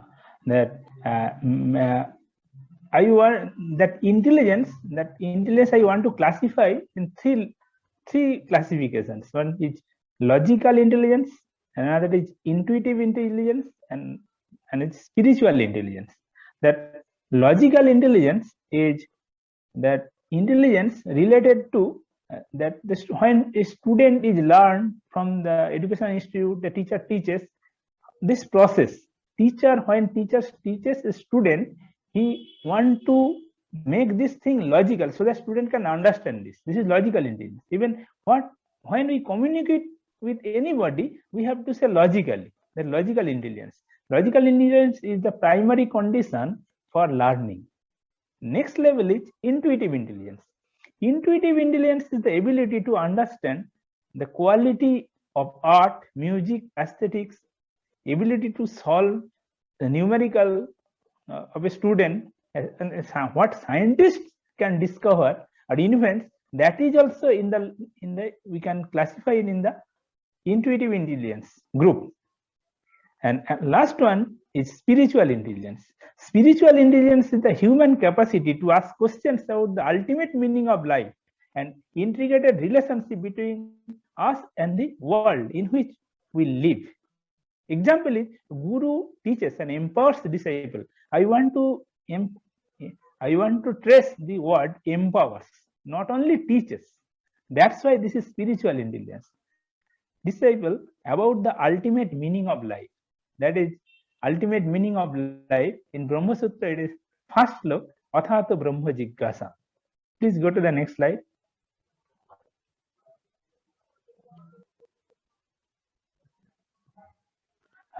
That artificial intelligence. Artificial intelligence is the simulation of human intelligence of a machine on a machine so as to make the machine efficient to identify and use the right piece of knowledge at a given step of solving a problem. That artificial intelligence, its parent disciplines are philosophy, mathematics, psychology, computer science. And these are all the different knowledge systems. They are the parent disciplines of artificial intelligence, and its outcome and what is the output is that game playing, theorem proving, language and image processing, robotics, etc. And artificial intelligence handles reasoning, learning, planning, perception, knowledge acquisition, intelligence search, uncertainty management, and different subjects the artificial intelligence covered. Go to the next slide. Now, these three intelligence, logical intelligence, intuitive intelligence, spiritual intelligence, this work proposes that is in three levels. In hierarchical level, that is logical intelligence is the lower level, intuitive intelligence above it, and spiritual intelligence is at the highest level. And this logical intelligence and intuitive intelligence, when that relation, there is a relation. When logical intelligence goes into deep, more in deeper level, that touches intuitive intelligence. And there is an interaction between intuitive intelligence and logical intelligence, because that to learn anything, to learn from a teacher, a student is also required intuitive intelligence. And this artificial intelligence is the applied form application, machine application of these two intelligence, logical intelligence and intuitive intelligence. And spiritual intelligence, when intuitive intelligence goes into more deeper level, that it touches spiritual intelligence. And that hierarchy is we can compare with this, the Maslow's hierarchy of needs, because this is the intelligence is related to level of consciousness. So its consciousness is logical intelligence is at the lower level of consciousness, intuitive intelligence more deep level of consciousness, spiritual intelligence is the ultimate level of consciousness. That is, I want to propose this hierarchy that as we have got it from the Vedantic point of view, that spiritual intelligence is at the highest level. Please go to the next slide. Please go to the next slide. That to discuss this intelligence, spiritual intelligence, intuitive intelligence, or logical intelligence, one important thing is that consciousness. That consciousness, a human knowledge, human thinking, that is that subjective objective reality discussion among that Rabindranath Tagore and Albert Einstein. One important point, there is a long discussion. The main key point is that Einstein said that if there is no human being present in the world, then the Belvedere of Rome is beautiful. Apollo, the Apollo Belvedere will be beautiful. Tagore said no. That is very important thing. Tagore said, in any case, if there be any truth absolutely unrelated to humanity, then for us it is absolutely non-existence. Means whole consciousness is the very important, human consciousness. Then ultimately Einstein agrees with Tagore. That is, that then Einstein said, then I am more religious than you are. That is very important thing, because here is the key point that Western logic, Western science is matching with this our Eastern view. That is very important. Our Vedantic view, human intelligence. That is expressed by Tagore in his poem that Amar Chetonar Range Panna holo Sabu Chuni Hoye Udlo Ranga Hoye আমি চোখ মেললুম আকাশে জ্বলে উঠলো আলো পূবে পশ্চিমে গোলাপের দিকে চেয়ে বললাম সুন্দর সুন্দর হলো সে তুমি বলবে এই যে তত্ত্ব কথাই কবির বাণী না আমি বলবো এই সত্য that is consciousness of a man makes panna green chuni red the sky blue and beauty beautiful without this consciousness there is no color no beauty and that is the philosophy of Tagore that is the philosophy of behind, that is the Vedantic philosophy, that is the philosophy of East. And this proves that human intelligence is highest form is the spiritual intelligence. And that spiritual intelligence is coming from a spiritual intelligence at the highest level, and all the intelligence come from that spiritual intelligence. Please go to the next slide. Please go to the next slide. Now, this thing, this Vedantic view is that the whole universe is created not from the lower conscious level to higher conscious level, that is from downward. That is given in Bhagavad-Gita. Urdha moolam adhasakham asattam prahurabhyam chandamsi jasta paranani jastam veda savedavit. That is that the root of the whole intelligence, consciousness, it's at a higher level, at the upper, in the root, in the above, but the Urdha Moolam, and all the branches are in the downward, and all the different knowledges, that is science and scientific research, art, music, poetry, drama, architecture, sculpture, aesthetic, everything are coming from that spiritual intelligence. That's why our Shastra, that Vedanta in India, this Shastra, Ved, Upanishad, Puran, Tantra, everything when discussed about spiritual intelligence, automatically in these subjects that all this science, scientific knowledge, art, music, drama, architecture, everything comes. That, for example, I am giving one example from Bhagavad-Puran. In the Bhagavad-Puran, it discusses a wide range of topics, including cosmology, astronomy, genealogy, geography, legend, music, dance, yoga, culture, etc. Everything. This is a very important thing that Bhagavad-Puran discusses about the Krishna, and the Supreme Godhead. But when I humbly requesting to Professor Patra Chantigara, please conclude your presentation within 5 minutes. Okay, thanks. So that I am saying that Bhagavad Puran, from this Bhagavad Puran, it is Gauriya, Nitya, the painting, nice painting, that architecture, temple architecture, cosmology, literature, sculpture, and Git Govindam, that literature, everything is coming from there. Please go to the next slide. Yes. Please go to the next slide. Achha. Just this highest level, just I want to point to that that intelligence, spiritual intelligence is given by Guru to his disciple. That is at the highest level. That is that empowerment of the disciple from the Guru. That's why in Chaitanya Charitamrita it is said, Lok bhir bhaya prabhu dasased med jaya rup gosai sikha karan shakti sancharya. Means Lord Chaitanya Dev instructed and empowered Rup Goswami, and Rup Goswami then is so powerful, he writes that so much many books, very nice literatures. We are getting this, and its highest form is the spiritual intelligence, that transformation, that transfer of that from Guru to disciple, that is give highest form. It is when at the meditation level, supreme meditation level, that is given in Dakshinamurti Stotram, that Chitram Batur Tarur Mule Vidha Sissa Gurur Juva Gurustu Mauna Vakkanam Sissastu Chinna Samsaya. And even in Charjapad it is said the Guru is dumb, the disciple is deep.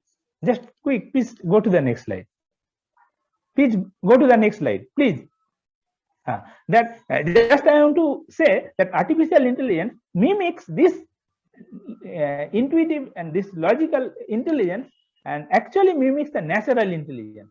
And it's one of the important things is that artificial intelligence optimization technique. So it mimics particle swarm, teaching learning method, kill hard, social spider, cuttlefish. These are the mimics of the natural intelligence. And it is very important thing is that latest development is that student psychology based optimization. Means that student psychology, when a student learns and thinks, its psychology, when it is mimicked, it gives the best result, whatever result we have got. So there, from there I can say, we can think that artificial intelligence, if touches, it can assume the mimic that when disciple learning from the Guru, it can mimic that artificial intelligence is more powerful, and it will be good for the whole humanity. Please go to the next slide. Please go to the next slide. So you want to show this, just a single word, that artificial intelligence, another part is machine learning. This learning is coming from this that it is done by neural network. Neural network actually mimics the biological neural. So it is a very important thing, biological neuron. But one of the important thing I want to conclude, that the biological neuron of a human being, of different level of human being, spiritual human being, and human being of a good philosopher or anything, their nerve or neuron are not same, or not the ordinary man, not same. So if artificial intelligence can mimic this their level, then it will be more powerful. And okay, go to the next slide. That spiritual intelligence in Indian concept, highest concept is Avataran Tattva. That is, the descent of God is the ascent of ordinary soul, art, culture, and civilization. That is the ultimate thing. Means whole civilization ascends when God descends. The Chaitanya Dev descends, the whole, not only few disciples are ascending, the whole civilization is ascending. This is the Indian concept. If it is, it can be, this logic, this algorithm behind it is artificial intelligence can grasp, then artificial intelligence can be helpful to the. I'm again requesting. This is the last slide. This is the last slide. So artificial intelligence in the highest level, that can be good for the whole whole civilization. And the last from this spiritual intelligence, that is also in the hierarchy of level. That is discussed in Chaitanya Charitamrita. When Chaitanya Mahaprabhu discussed his Raya Ramananda. There, this is 11 level of consciousness. So the highest level is Radha Prem. Lowest level is Vishnu Bhakti. So, if artificial intelligence, I hope in one day that they will come, artificial intelligence can mimic this and whole civilization will be improving. It will be uplifted. Thank you. Thank you, Professor Park Chantigara. It is really very informative and wonderful presentation. Our next speaker is Sri Badri Mishra. He's a student and the son of Dr. Sandeep Mishra and in AIMS in New Delhi. And his topic of talk is Beyond Limits of Artificial Intelligence, Beauty, Art, Empathy. As it has been rightly said, that empathy is at the heart of art. Now, every one of us here knows about art, but do you know what is empathy?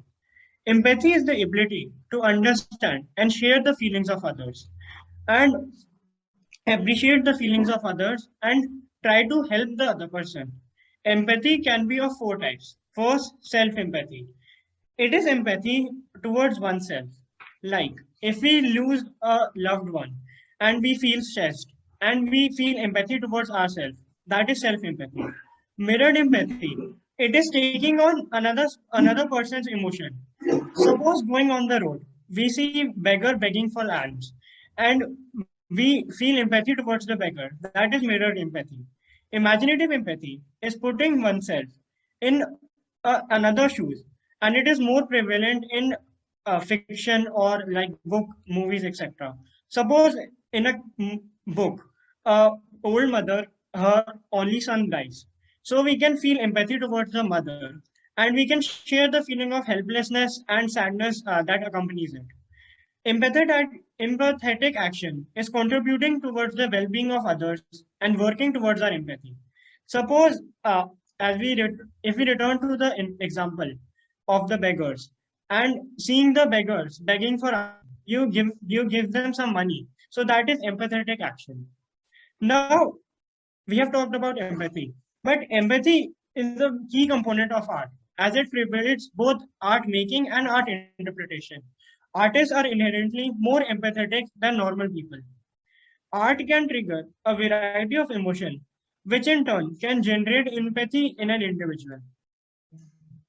It is my feeling that AI or artificial intelligence cannot fully appreciate either art or empathy. Now let's see how in a little more depth.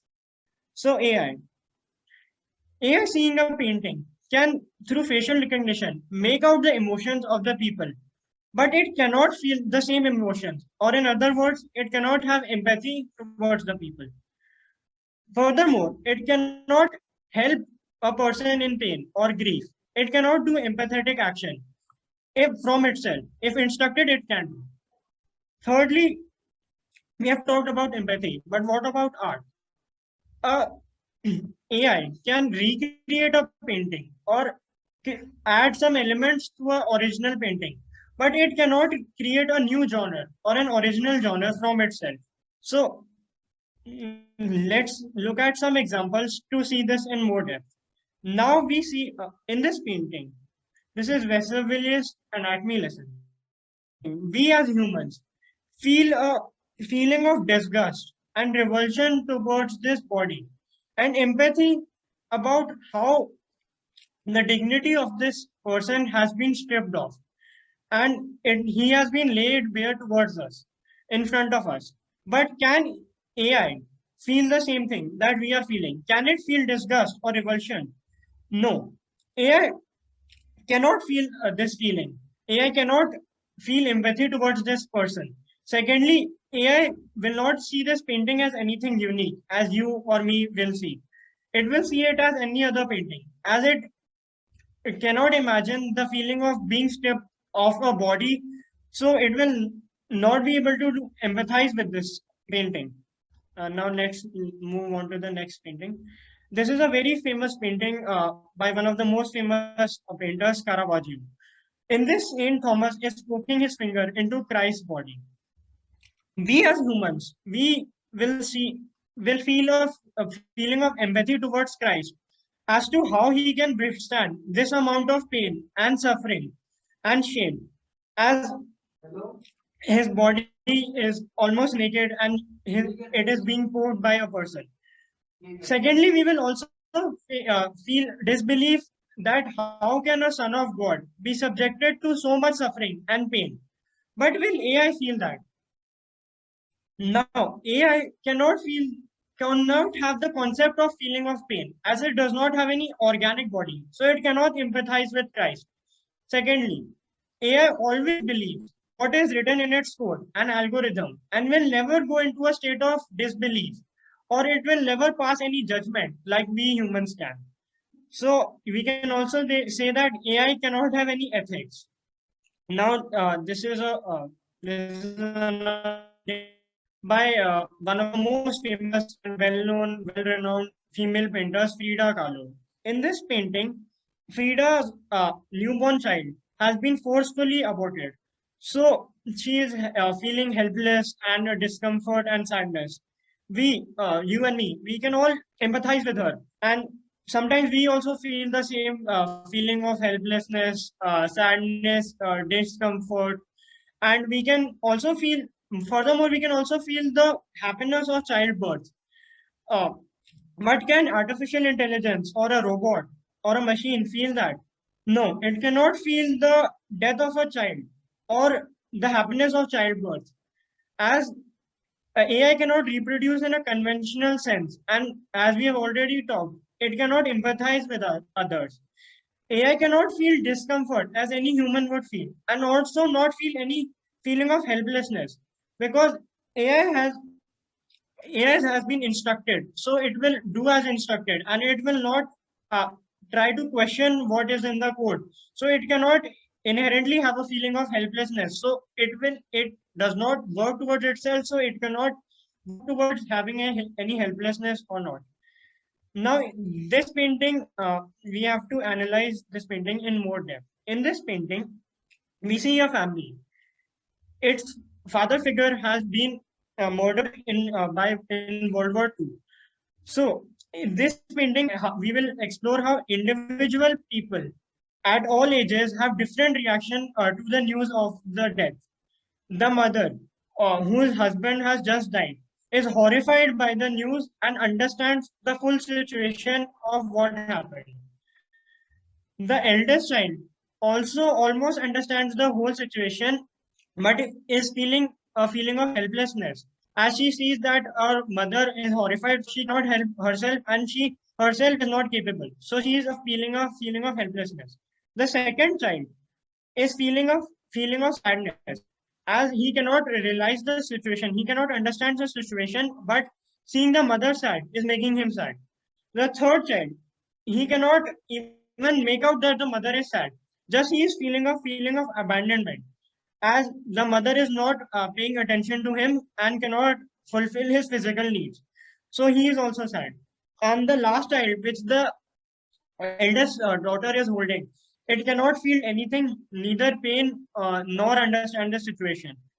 So this is the analysis of grief or pain or empathy that we feel through ages. But can AI, which is inherently ageless, feel the same thing? No. AI, as we know, does not possess any age awareness. So it cannot be made aware of the different level of sadness that one experiences with different levels of ages. Secondly, AI, as we know, does not have a feeling of sadness at the death of another AI, even if it can be coded to have an awareness of the other AI or other humans. It will not feel a feeling of sadness or empathy towards the death of another AI or human. So this is where humans and AI differ. Now this is Van Gogh's self-portrait. Van Gogh, every one of us knows, is one of the most, if not the most famous painter in the world. Seeing this painting, we can feel that there is a sense of confusion, and that even if we are not explained anything, we can feel that Van Gogh's life, there is a level of turmoil and chaos which is being expressed in this. So his life is not working in an orderly manner or is good. He is very sad and he cannot do anything. It is like chaos or turmoil. But would AI, seeing this painting, feel the same feeling of turmoil or chaos that we have? No, AI cannot fathom the feeling of chaos, as AI is the basis of AI is order. It is an algorithm which is completely ordered to predict everything. So it cannot feel chaos or turmoil. Secondly, AI, it is an intelligence, and like all like human intelligence, it can be affected by mental diseases like paranoia, etc. But AI cannot be mentally ill. So to some extent, we humans who are we are sane, but sometimes we can have a feeling of empathy towards the insane. But AI, which cannot even fathom or like contemplate the feeling of mental illness, cannot have any empathy towards this work in this painting. Now, this is a very unique painting because as I touched before, in this painting, what do we see? We feel a state of gloom, and even if we cannot understand what is happening, we feel that the character in this painting are indiscreet, but they are in sadness and in a state of grief or agony or kind of helplessness. Actually, in this painting, these are the people are mentally ill, and they have been given pills to suppress their mind and to make them to do an artificial lobectomy on them or to make them into a vegetable, basically. Now, can AI have the same sense of empathy, which we too are having to a lesser extent, as we cannot contemplate the feeling of sedation or because we cannot contemplate the feeling of suppression of our cognitive abilities. So, AI, as stated earlier, cannot feel the feeling of being sedated because if even if we say that, can we say that like having a lesser RAM or RAM is the processing power of a computer. So, does having a lesser RAM equate to lesser IQ in AI's intelligence? Can we say that? Also, AI cannot relate with the pills having such drastic effect on human experience, as pills or medicines that we take are inherently a human experience. So AI cannot feel or empathy towards such pills having such kind of effect on its cognitive Requesting abilities. to Badri Mishra, please conclude This your was the slide last within slide. 3 minutes. Okay. Yeah, this was the last slide. Thank you, and I will stop share now.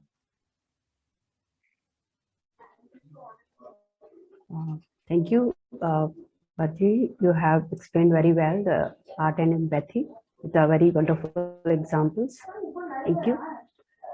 And our next speaker is Abhishek Yadav. I think he's a student of Professor Ranjan Panda from IIT Bombay. And his topic of talk is done it on intelligent tools. I request to Abhishek Yadav for presenting his talk. Thank you, ma'am. I'm developing this paper with my supervisor, Professor Ranjan Panda, and given the paucity of time, I'll be reading the main points of our arguments that we are developing in the paper. The topic of the paper is Tenet on intelligent tools. So the very idea of an intelligent tool is indeed sophisticated and has always been desired. Humanity as a whole has always been inventing and searching such tools throughout the history.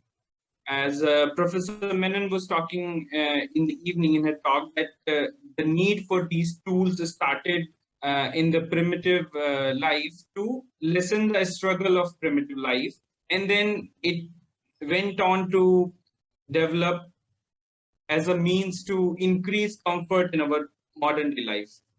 So different kinds of intelligent machines have always been imagined in fiction throughout the literary history. Some years before Alan Turing came out with his proposal to develop these intelligent digital machines in 1950, R.K. Lakshman, it's very interestingly mentions in his work Malgudi Days about a storytelling machine, where the character of the story, Swami, thinks about this machine that he plans to import from London, so that machine can write stories for him. So these modern computers and machines based on Turing's insight are pretty much part of our everyday life now. And I would like to give a brief, in short, a brief background about what we are discussing in AI, and given the talks that happened yesterday. So 2 years before Turing's paper came out, Norbert Wiener had published a book, Cybernetics. And this book was about automatic self-regulating controls. So as Professor Ford, Brian Ford and Dr. Kastrup in their talks yesterday, they were insisting that what we call AI is actually at best should be called as automated self-regulating systems. And Dr. Kastrup had referred to Wiener's work, that these machines are not really intelligent. And Wiener himself had not included any cognitive elements like mind, thinking, or intelligence in his hypothesis of these cybernetics. In a recent book by John Brockman, it's the 2019 book, Possible Minds, John Brockman writes that the actual project in which all these leading computer scientists, von Neumann, Alan Turing, Marvin Minsky, John McCarthy, and many others of their contemporaries were engaged, was the actual project of automation, the project of developing automatic machines. And Brockman further writes that McCarthy, who coined this term artificial intelligence, wasn't very fond of Wiener, and therefore, rather than using Wiener's term cybernetics, he coined the term artificial intelligence. And then all the efforts started to live up to this name of intelligence, artificial intelligence. Well, it seems that if the name cybernetics had caught on instead of artificial intelligence, there would have been much clarity in the language to talk about what it is and what it is not, and what is at the stake with the advancement and sophistication of automated systems. We have had discussion on Searle's Chinese room thought experiment. Right now, Professor Panda had discussed yesterday, Dr. Kastrup had discussed Searle's Chinese room experiment in detail. Daniel Dennett, he has been one of the strongest critique of the limitations of the possibilities of strong AI. And as Professor Panda informed that he is taking up that work started by Marvin Minsky. In fact, Marvin Minsky had said somewhere that he's the best bet for computer scientists in the field of philosophy. So for Dennett, consciousness and intelligence both are substrate neutral. And therefore, he argues that since they are substrate neutral, they can be realized in a substrate which may be made up of any matter whatsoever. And that's a long debate in itself. And we have seen so many valuable and insightful arguments in the last 2 days why such a prospect is possible or not possible. Now, what we are trying to develop in this paper, to come to that, I would like to emphasize that such a claim of substrate neutrality would make human brains themselves nothing but merely intelligent tools. And human brain is not a machine, despite the fact that this analogy of machine and theorization of a mechanically conceived human life has been consistently growing with the advent of modernity.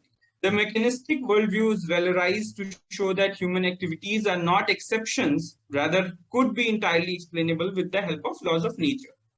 And in the objections that have been discussed against AI, there are two kinds of objections that have been raised. One that is against the possibility of a truly intelligent AI, or it has been called as a strong AI. And many of these arguments have been discussed here in the conference. The second objection is more about the ill impact or the negative effects. These objections are raised by two different camps. One, those who believe that strong AI is possible, and at the same time they believe this strong AI can have severe negative impact on humanity as a whole. And at the same time, there is another group of people who don't really believe in the prospect of a strong AI, Yet they believe that whatever version of AI that we have already that has already come among us can have negatives. So Dennett, as I mentioned, that he favors in principle a possibility of a strong AI.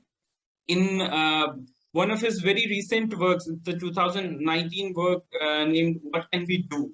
So he's trying to avoid an answer to the problems being raised against the possibility of a strong AI and the ill effects of strong AI. And then its argument rests on the fact that rather than treating AI as conscious colleagues, we need to treat them as intelligent tools. So he is making a distinction between conscious beings and intelligent tools. So he's saying that if we start treating, because if we treat artificial systems as conscious colleagues, then we will have a problem of fixing agency. And those artificial systems, artificial intelligence, they are too invulnerable to have any accountability. So his solution to this problem is that if we treat them as intelligent tools rather than conscious agents, conscious colleagues, this would solve the problem. However, we raise this issue that this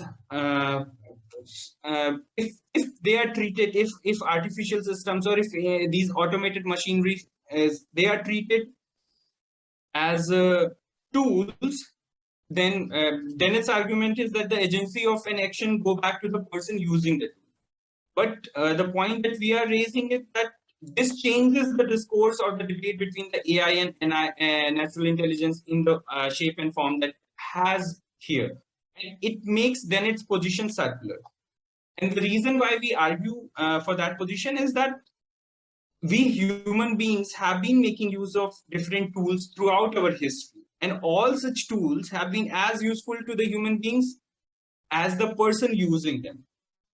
And the narrative that AI can do things that human beings simply can't has an inherent drawback. As I found that example very interesting. Professor Ford has pointed out yesterday that a stapler can do something that a human being cannot do without the help of the stapler.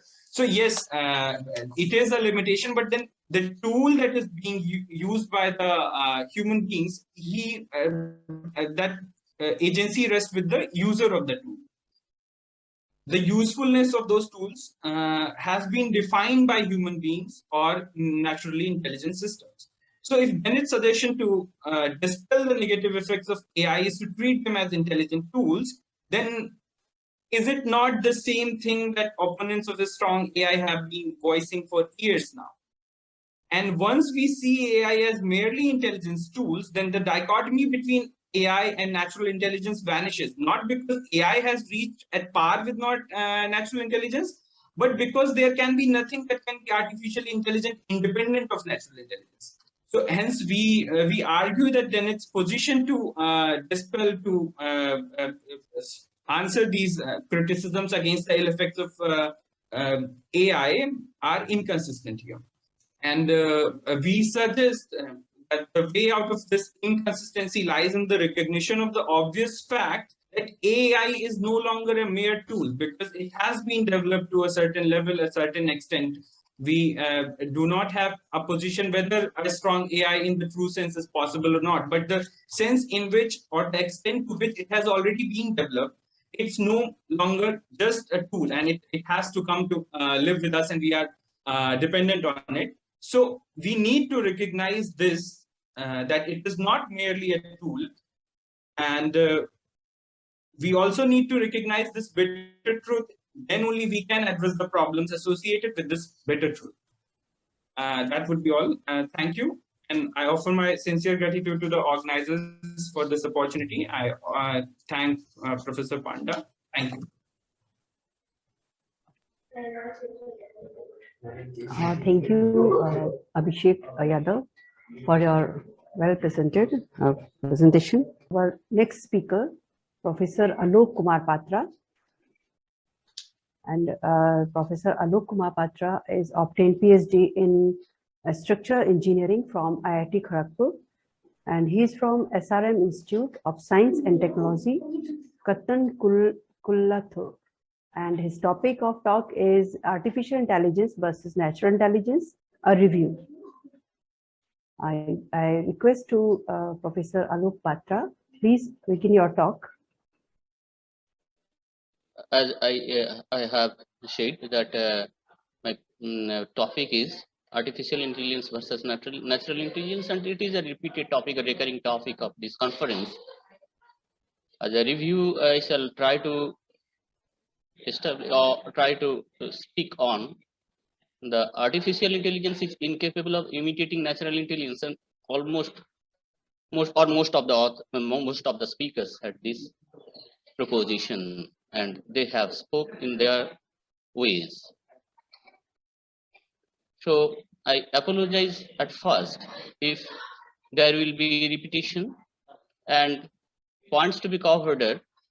The problem of definition versus concept in intelligence, artificial intelligence, natural intelligence, different schools of thoughts in defining natural intelligence, fundamental difference between natural and artificial intelligence, quality versus quantity, artificial intelligence imitating natural intelligence or not, and opportunity and risk ahead, and open-mindedness about the present and future of artificial intelligence.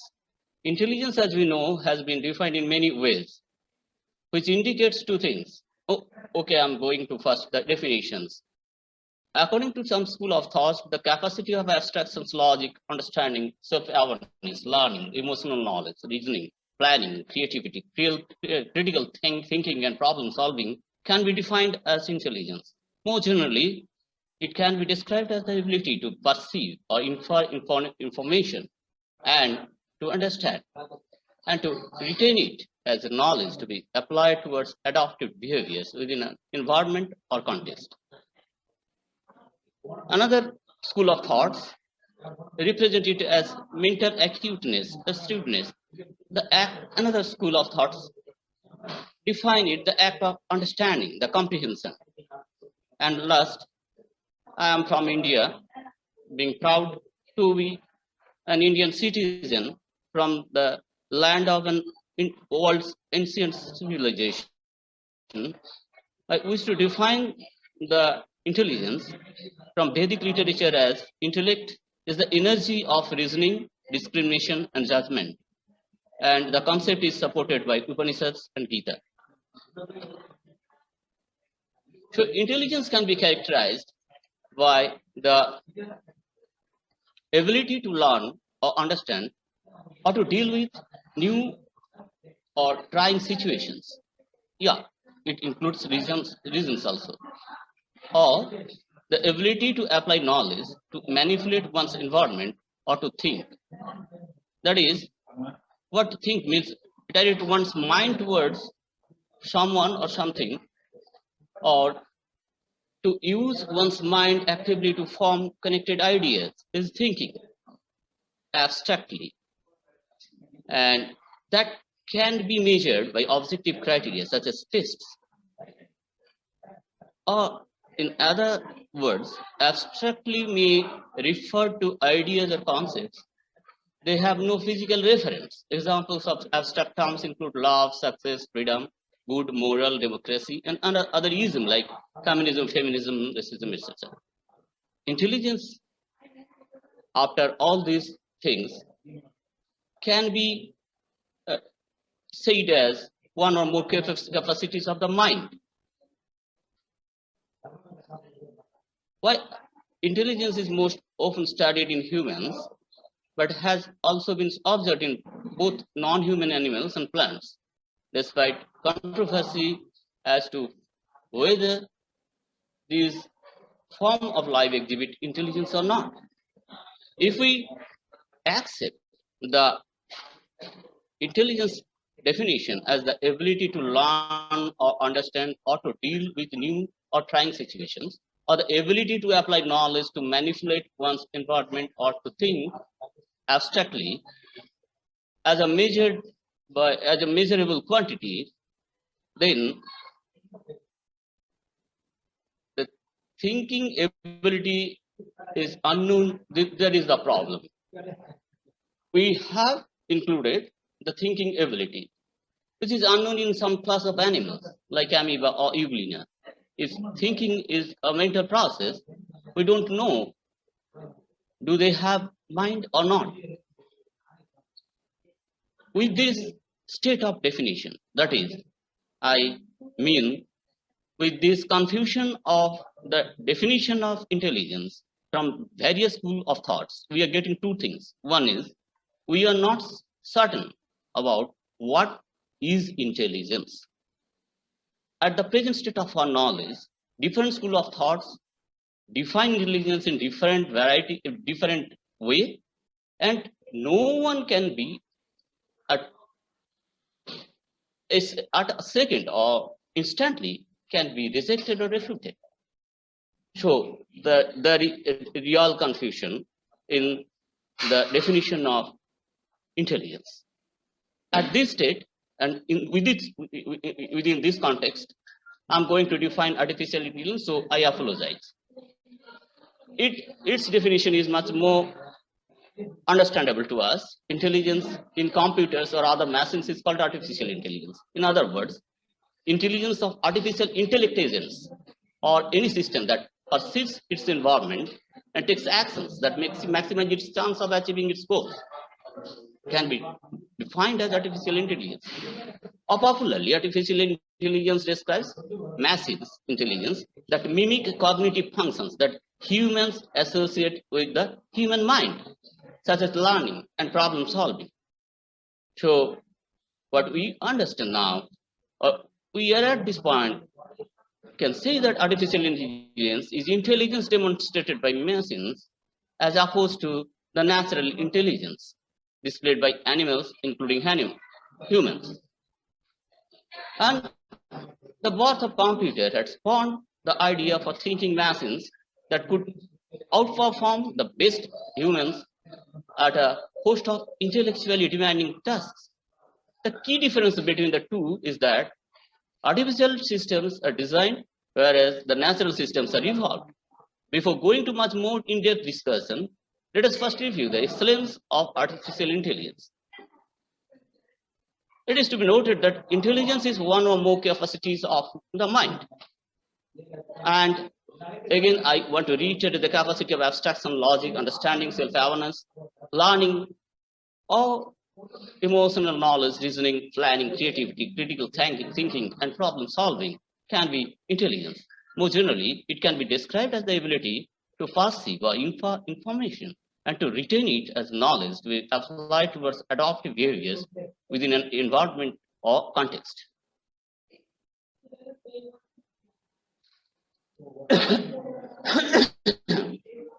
So, problem is at the base problem is at base is a problem of definition and concept which has different existence. If we accept that intelligence is one or more capacities of mind, mind is the element of a person that enables them to be aware of the world and their experiences, to think and to feel.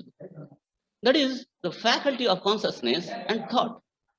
Then at the present state of our knowledge, we may agree that artificial intelligence cannot imitate natural intelligence.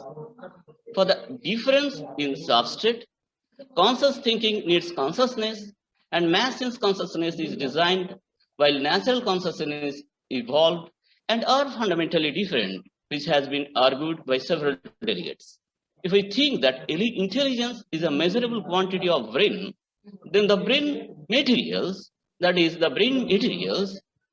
ability of the brain materials, which can be measured quantity, then the confusion appears.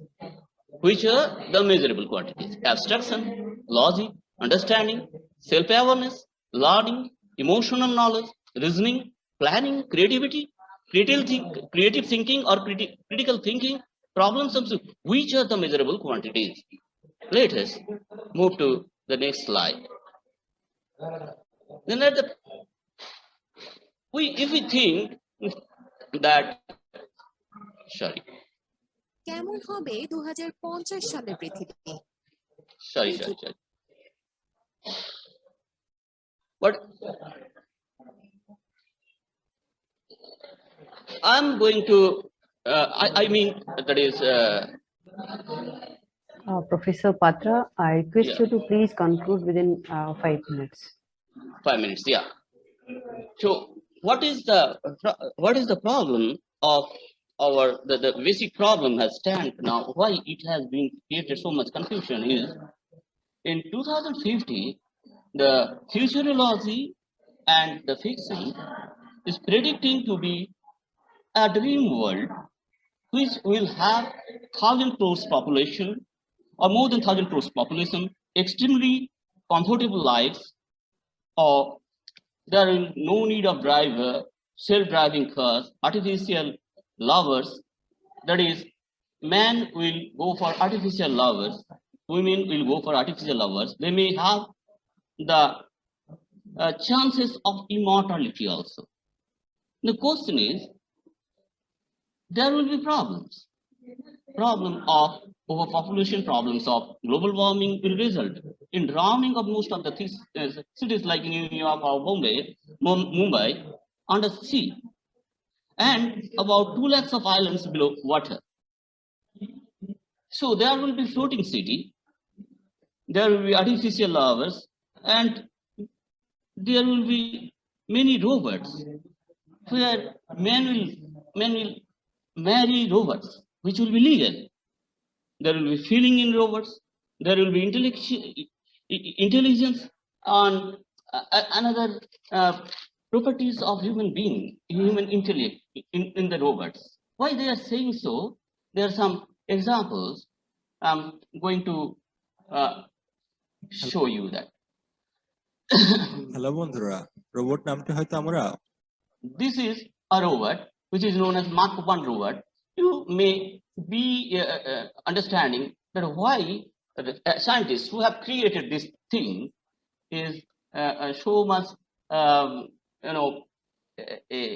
excited to think that this type of future is waiting for the world, for the human world, through the artificial intelligence and the robots. And these are some beautiful robots which I'm going to stop it because of the lack of time. You will mistake these robots as beautiful girls or some personalities, a real man like that. But the question is risen by this type of creations and achievements of human being in artificial intelligence. This is Sophia, already known to us from yesterday.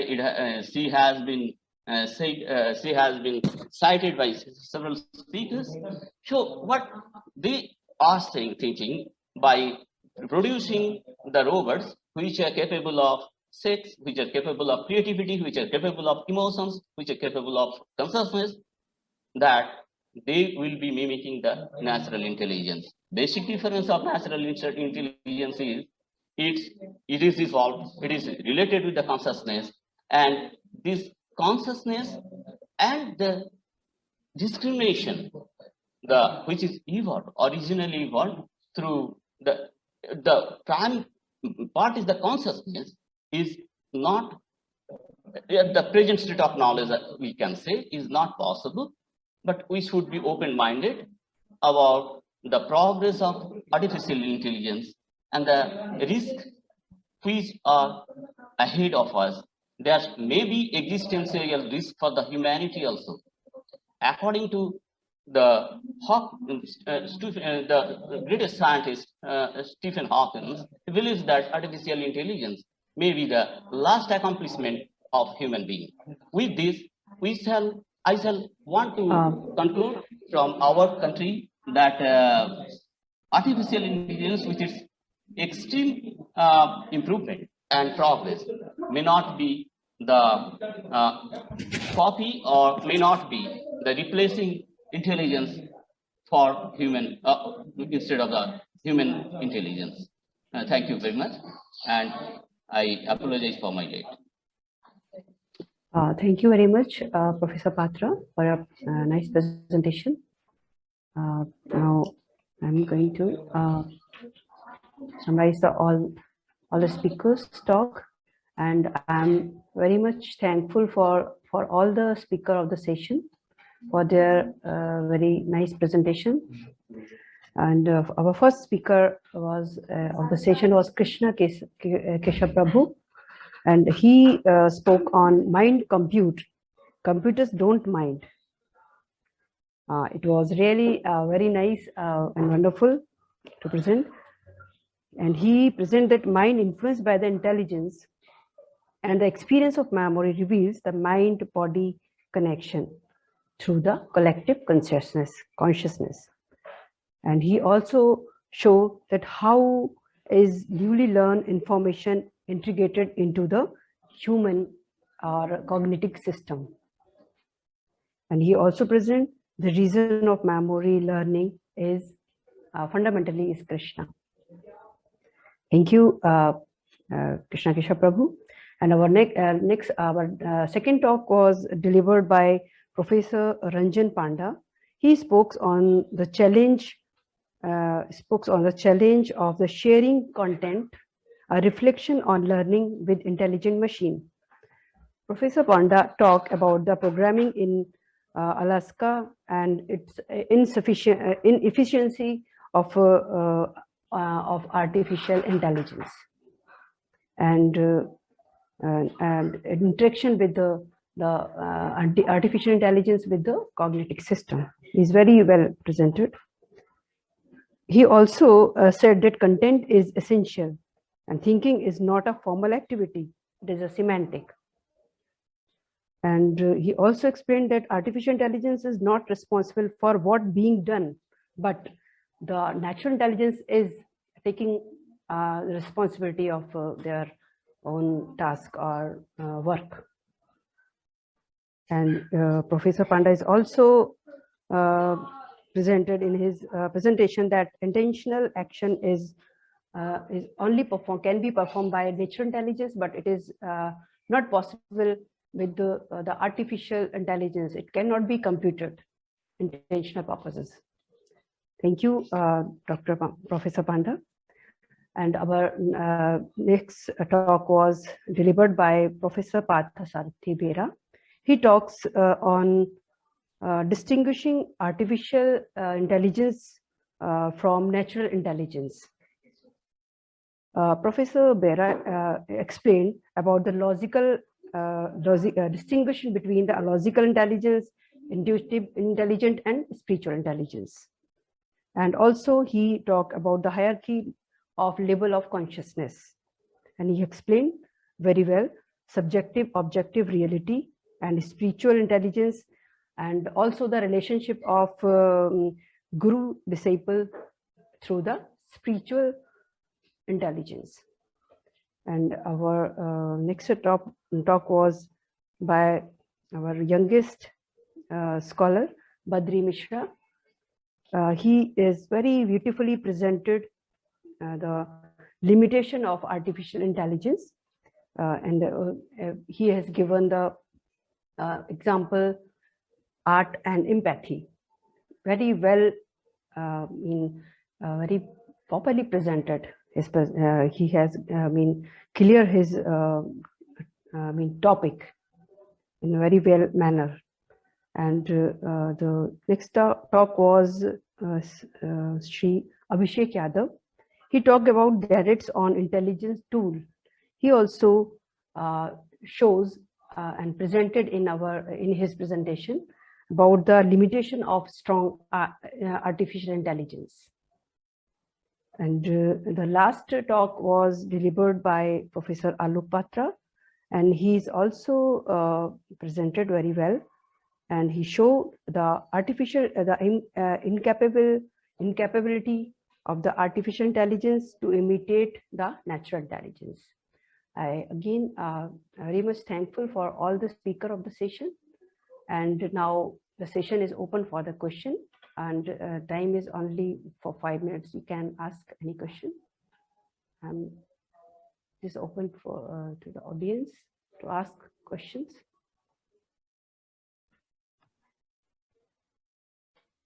I'll ask a question if nobody else has. Okay. So, namaste to all. Hare Krishna. My question is for Abhishek Yadav. It's a very nice talk, I think. But I have a comment and a question combined, essentially. The overall question is, what is, when we define intelligent tools, and we're trying to consciously use the words appropriately, so intelligent tools, what is the final cause of intelligent tools? During yesterday, the first session, the conference chair and our serving director, Sripad Bhaktimadhava Puri Maharaj, he emphasized in his presentation and also brought it back up at the very end of the conference yesterday, that for him, it boils down to what is the purpose of the thing. When he gave his talk, he gave an etymological definition for intelligence.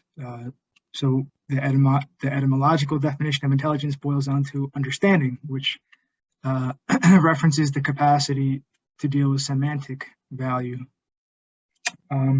So in your talk, you said that the initial purpose of the tools, so intelligent tools and tools, is to increase the comfort and to leave the primitive life behind. And then at the end, you said, based on the level of dependency that what we call AI, the level of dependency that we have on these kind of machines, would qualify them to no longer just be tools, but intelligent tools. And you use the word intelligence, which, based on Sripad Bhaktimadhava Puri Maharaj's definition, the etymological definition, would mean understanding and semantic capacity for semantic identifying meaning. So you qualified that based on their necessity in our life. So then I would ask, a respirator. You know, a respirator is also a tool, I would think, and it has probably more significance as far as reliability goes in somebody's life. So based on that qualification, would you call then a respirator an intelligent tool? And so I would like to hear your response, and then I have one more thing. Thank you, Krishna Keshwar Dasji. So you made a comment and a question, and I will try to answer. So I started my talk that these tools were used by human beings to come out of the primitive life. So basic tools, Stone Age tools, and all of them were helping human beings to move from hunter life to hunter-gatherer life and so on until the modern time. And when I talked about the intelligent tools, I did not, if I came across as claiming them to be intelligent based on the dependency, I am sorry, that is not what I was arguing for. I was arguing for Dennett's claim is that rather than treating them as intelligent, conscious colleagues or conscious agents, we should treat them as intelligent tools. And here the intelligence, what I was arguing for was that the intelligence is arising out of the user. So the user is putting in the intelligence. So that I read a line from my paper that the distinction between AI and natural intelligence vanishes, not because these automated system has come at par with natural intelligence, but because there can be no independent artificial intelligence independent of natural intelligence. So that was the point I was trying to make. The other point that you raised about the respirator having more usefulness or in the sense of purpose, and would I call it an intelligent tool? No, I would not call it an intelligent tools, because this terminology that I was using as intelligent tools was coming from Dennett. I myself had said or was trying to claim that these just claiming them as tools does not solve the problem of dependency and the negative effects that they can have. And for the sake of the argument, I could, in all my position, replace intelligence tools with automated systems, automated self-controlling systems, and that would make my argument stay as it is. I was trying to point out, or I have been trying to point out an inconsistency in the argument of Dennett, where he's proposing that if we treat them as intelligent tools, we will be able to solve the problem of agency in artificial systems. So in that sense, I use the term intelligence. Does this answer your question? It does. It does. And I would just like to make one last comment, if that's okay. Sure. So then, within that context, and now I'm not familiar with Dennett's work beyond what you just explained, and I'm not sure if this would be something relevant to the paper that you and Professor Panda are writing, but still, the point that Sripad Bhaktimadhava Puri Maharaj made, as far as essentially, in order to really talk about something, boiling down to what Aristotle called the final cause or teleology, I think is such a strong, important point that might be relevant to presenting how would Dennett deal with that. Because if ultimately tools and intelligent tools are still trying to just increase the efficiency or comfort of life, intelligent tools meaning that the people are more intelligent and they're using the tools in a better way, of course, but still, so what is the purpose for that then? Is it just to maximize comfort for humankind? In which case then you'd have to say, well, what is the final cause of that comfort? Because then the idea I'm trying to present is that it can say something about what is the nature of life. Is the nature of life just to enjoy comfort, or is there some higher principle guiding everything that even when we're talking about AI as far as high-level automation and the interaction with people, is there some higher guiding principle that even that has a place within that broader context, which we could approach from what is the final cause of all of this? That's my only input, and thank you for listening. I'm sorry, I have to leave. As I mentioned to you, there's someone who is waiting for me right now at 10 o'clock. Okay. So I would just like to respond to Krishna Keshavadasji's remark referring to our paper, which we particularly Dennett's comment on consciousness and Aristotle's approach to life. The purpose is a very profound word. It has a, when a system is made, when any instrument is made, it is made for a purpose. So Aristotle's teleological argument does not leave a place, an autonomous piece for God. Even if the God is an intelligent, efficient cause, but it does have a primordial ontology, keeps in the right place of which is a safe space for the materialist. So what is important in Aristotle? Yes, telos is an important thesis, but in the present context of any scientific discourse, whether we give any importance teleological explanation, I don't know. I mean, I'm skeptical about it, but Dennett is not. Dennett would or any physicalist would argue that teleology is not an important explanation. So look at Sri Aurobindo and David Chalmers when they talk about evolution of knowledge. So one who tries to talk about evolution of knowledge, particularly keeping Aurobindo's in mind, you leave up to a kind of super or supra consciousness, which our other panelist was talking about spiritual intelligence. Yes, there is a higher order spiritual intelligence, and most of us believe that the non-reductionists have a space for that kind of philosophical engagement. But for any physicalist, like whether it is Chalmers or Dennett, they try to look at reality from a realist perspective. I don't think they have any significant place for such teleology, realizing the spiritual existence of the being. So teleology is been defined or the defined in their own ways. So what kind of teleology of the life has? So that question is not a very significant question for the physicalist. For physicalist, yes, comfort could be only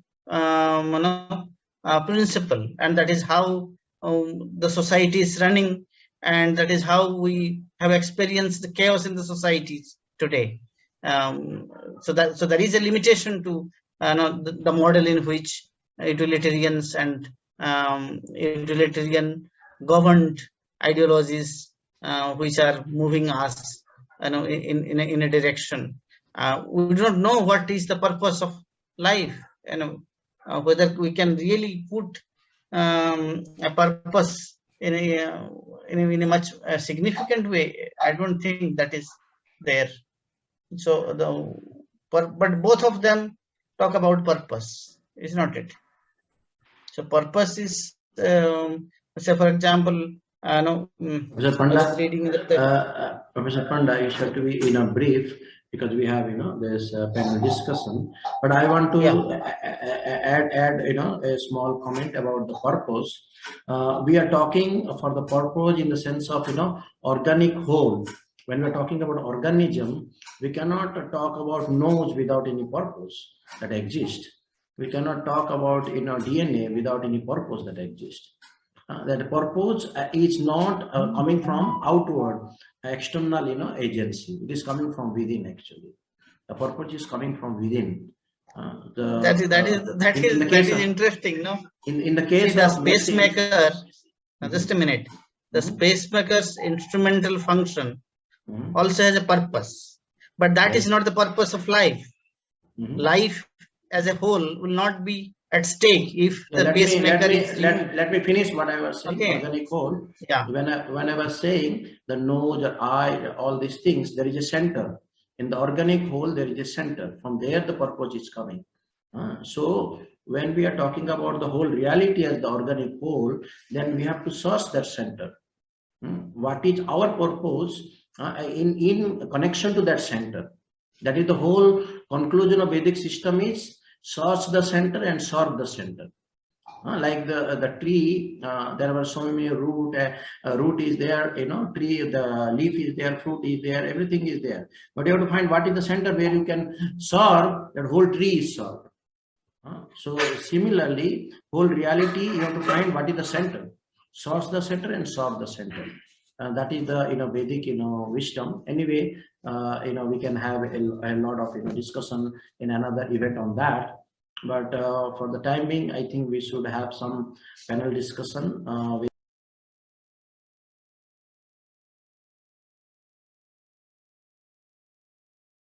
They can make some brief comments, and then we can have some discussion. Okay, thank you so much, Shaktaji Maharaj. I think it is a very, effort from your side to do this meeting of artificial intelligence and comparison with human intelligence. I think the point I wanted to make all along was, as I think you also said, and some other people also rightly said, that human intelligence comes from upside down. So there is first a spiritual intelligence, and I've not gone into details of that. But then from spiritual intelligence, then it proceeds to the justice intelligence, then compassion intelligence, beauty intelligence, then it goes to emotional intelligence, then it goes to the classical intelligence, that is the thought intelligence, and finally it ends up into what we do, the physical intelligence.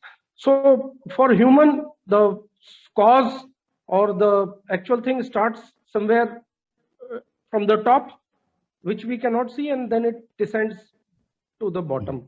But if you look at machines, I think it starts from the bottom and it starts proceeding up as we make more and more complex machines. So we start with a physical machine, a plain computer, then we put some thinking into it, and it becomes a computer, but it has got a digital kind of a structure. Then we go into analog computer, then we go into newer kind of computers, but we proceed from bottom to top. So basically, this is the difference between human intelligence, which is coming from top to bottom, and the machine intelligence, which is going from the bottom and then becoming more complex. For human, complex thing is becoming simpler. So I think that is the main difference, and that is the point I wanted to make.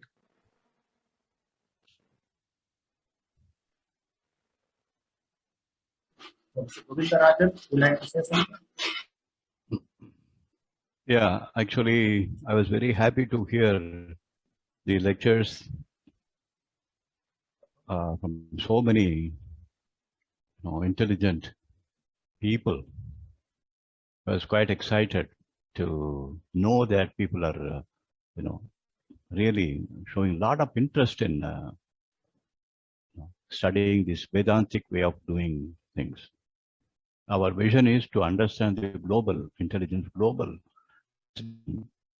or a global knowledge in terms of Indian wisdom, ancient Indian wisdom.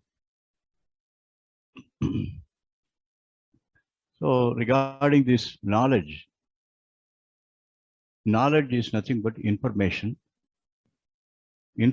about some entity. That entity should be concrete and objective. Then only we can, an objective framework, we can talk about that entity. If it is subjective, it is not that it is not existing. It is subjective, that's it. So the intelligence what we have, we should make use of it and try to gain more and more. We are always learning. Please understand, I've been working on quantum mechanics, strings and superstrings. Many people used to discuss in IIT Kanpur, and nowadays in Hyderabad, many people come and discuss with me.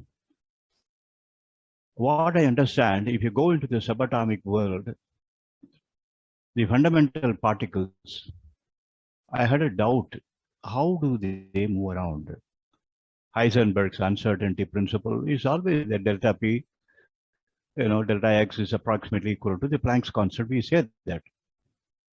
How do they move? The fractal dimensions, if you take into consideration, there is some intelligence which is working from outside. That intelligence is controlling the whole universe. I remember the shloka of Adi Shankaracharya. He was talking about that Nirvana Shatkam. In that, he said, Na punyam, na papam, na saukhyam, na dukham, na mantram, na tirtam, na vedam, na yagyam, aham bhojanam naiva bhujyam na bhokta, Chidananda rupam aham shivam. It is a Nirvana Shatkam, first shloka. So from there, I just move around. I mean, travel to Srimad Bhagavad-Gita. There's a Krishna-Arjuna Sammadam was taking place. And Bhagavan said, Arjuna, I had given universal knowledge to you. There is nothing for you to learn. It's by gift. It's a gift from God. He got it. He was full of universal knowledge. It means he himself is planning to become Bhagavan himself. So that time he asked Krishna, my friend, is there any knowledge about this universal knowledge? And Bhagavan said, yeah, it is there. It is not for you. Then he was insisting, no, I want to know that also, because you had given universal knowledge, which no Jiva Jantu in this universe received. You are God. I received from you. But I want to know that knowledge which is very much above the universal knowledge. Then Krishna says, Arjuna, you don't need it. You're a Kshatriya. You have to do your karma. You don't need this. He said he was insisting on that. Then he said, Krishna says, take it. You want to know that knowledge also? I will give you. For that you have to do something.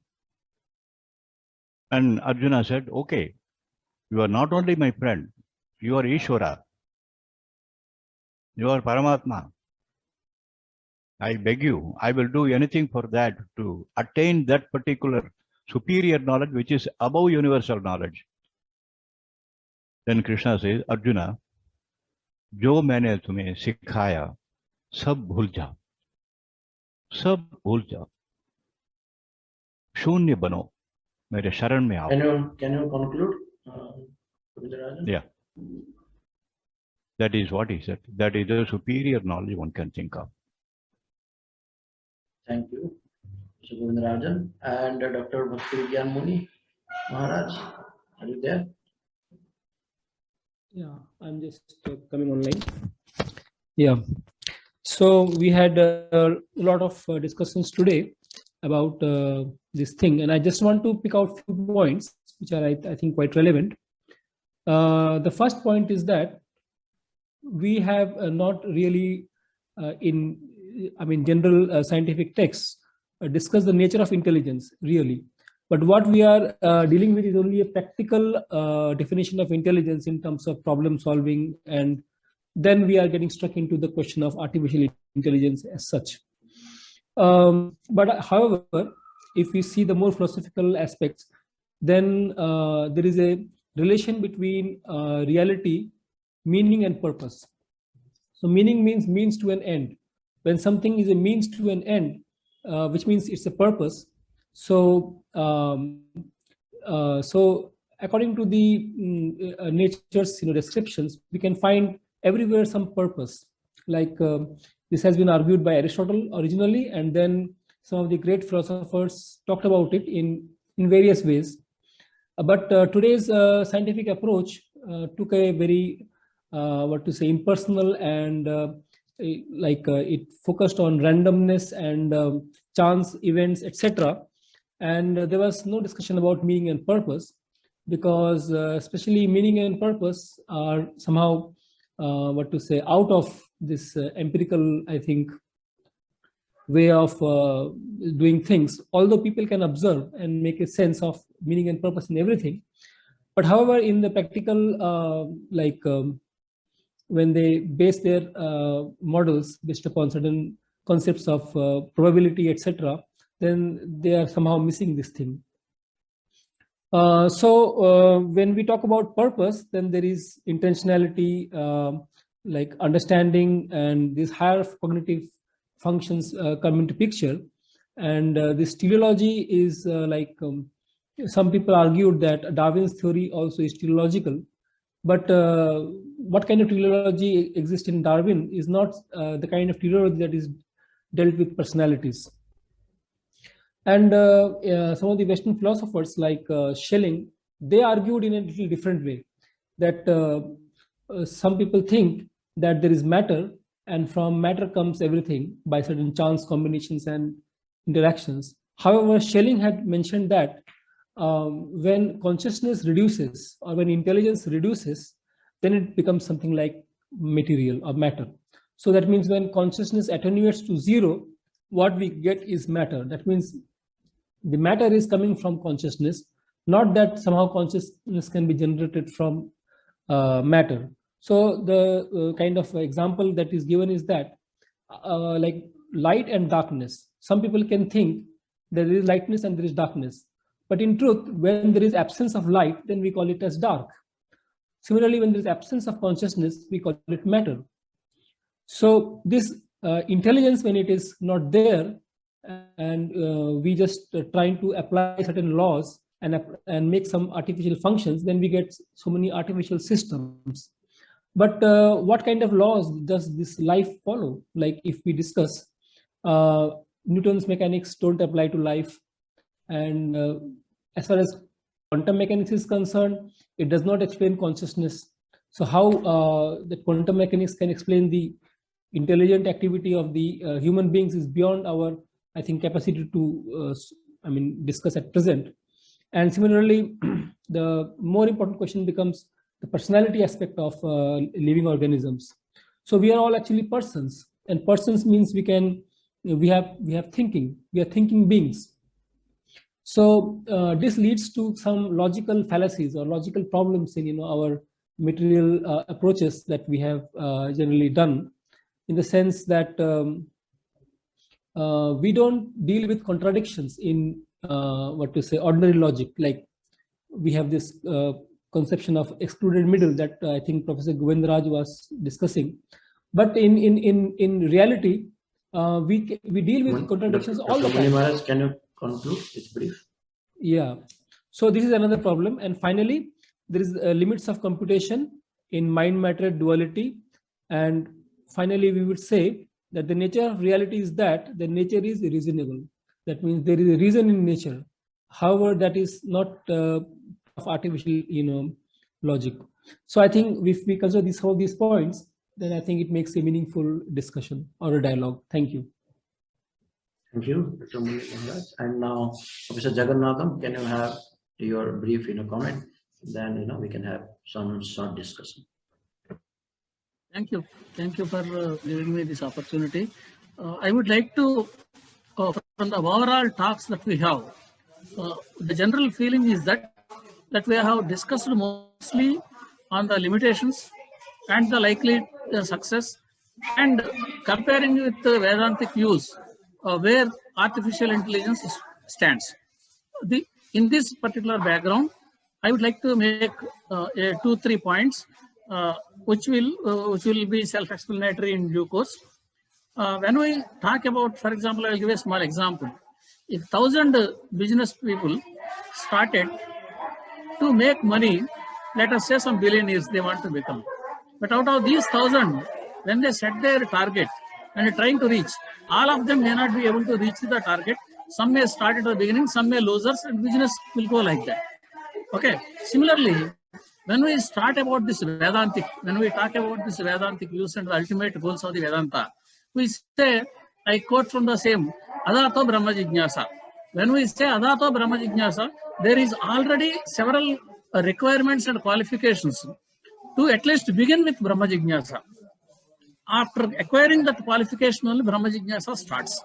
So, from Brahma Jignasa to attaining the moksha or realizing that there is no distinction between me and the Supreme Soul. Me and Supreme Soul are the same. That is Aham Brahmasmi. To reach that state, there are several steps. And when we see in that particular area, when people are really attaining that particular region, in thousands and thousands of people that they are practicing, we can count only in a few fingertips how many people are really reaching that particular state. Coming to artificial intelligence on this context, artificial intelligence has come here to stay, and it is going to improve in the years to come, and the activity will certainly be there.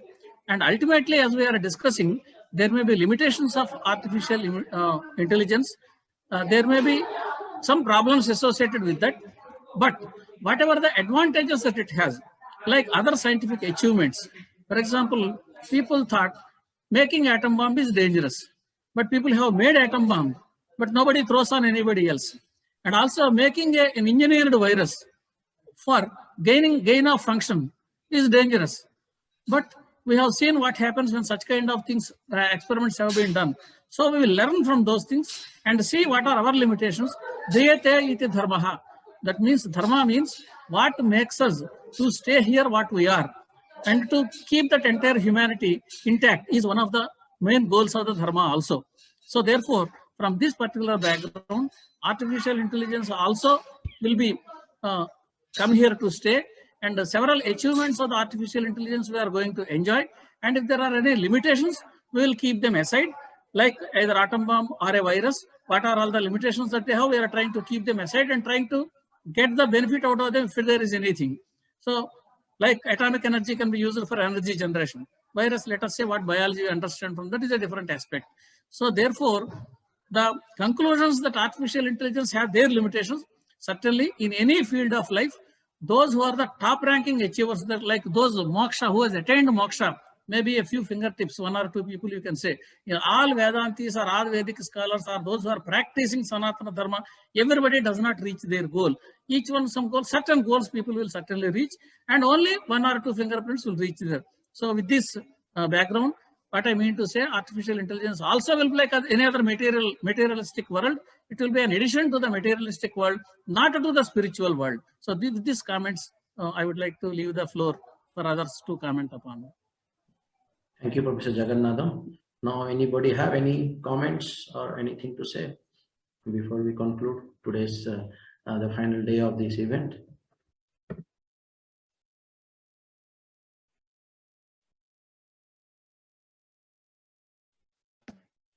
Dandavad Maharaj. Dandavad. I would like to thank everybody for their contributions today. It has been a truly stimulating and wonderful experience.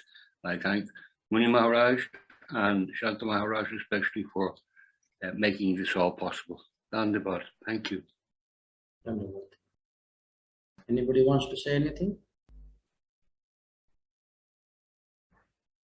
So we wish all the participants and viewers and all the individuals who are connected to this event somewhere or other, through online platform or through mailing list or whatever. So we wish them all very happy and spiritually enlightening New Year, and may in the coming year and years we all will be working together to remove the misconception that is being spread on the name of science, that machine somehow as acquired consciousness or sentience, similar to that of organism or human being.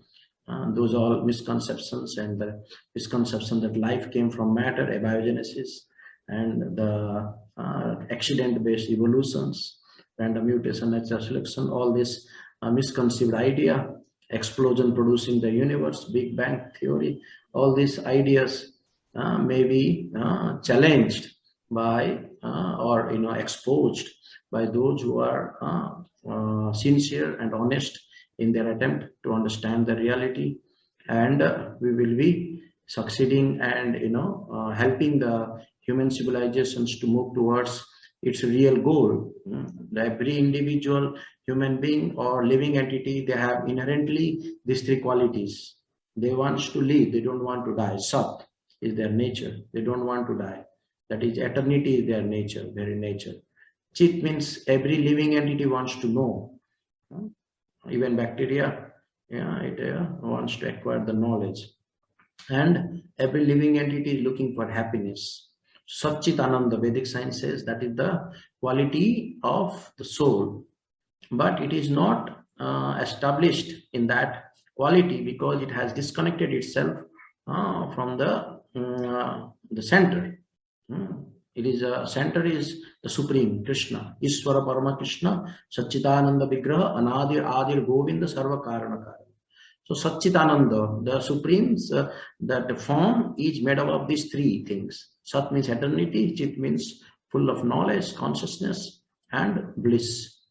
So if we can somehow learn how to connect to that center that we have disconnected at present, because of our consciousness is being attached to something lower than what we should be aware of, and how to uplift our consciousness.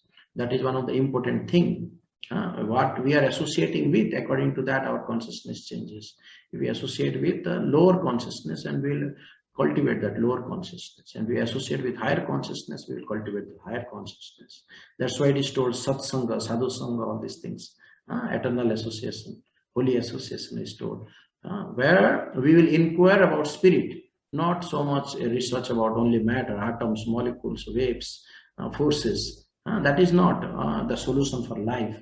The solution for life can only found in living world, not in dead world, not in machines.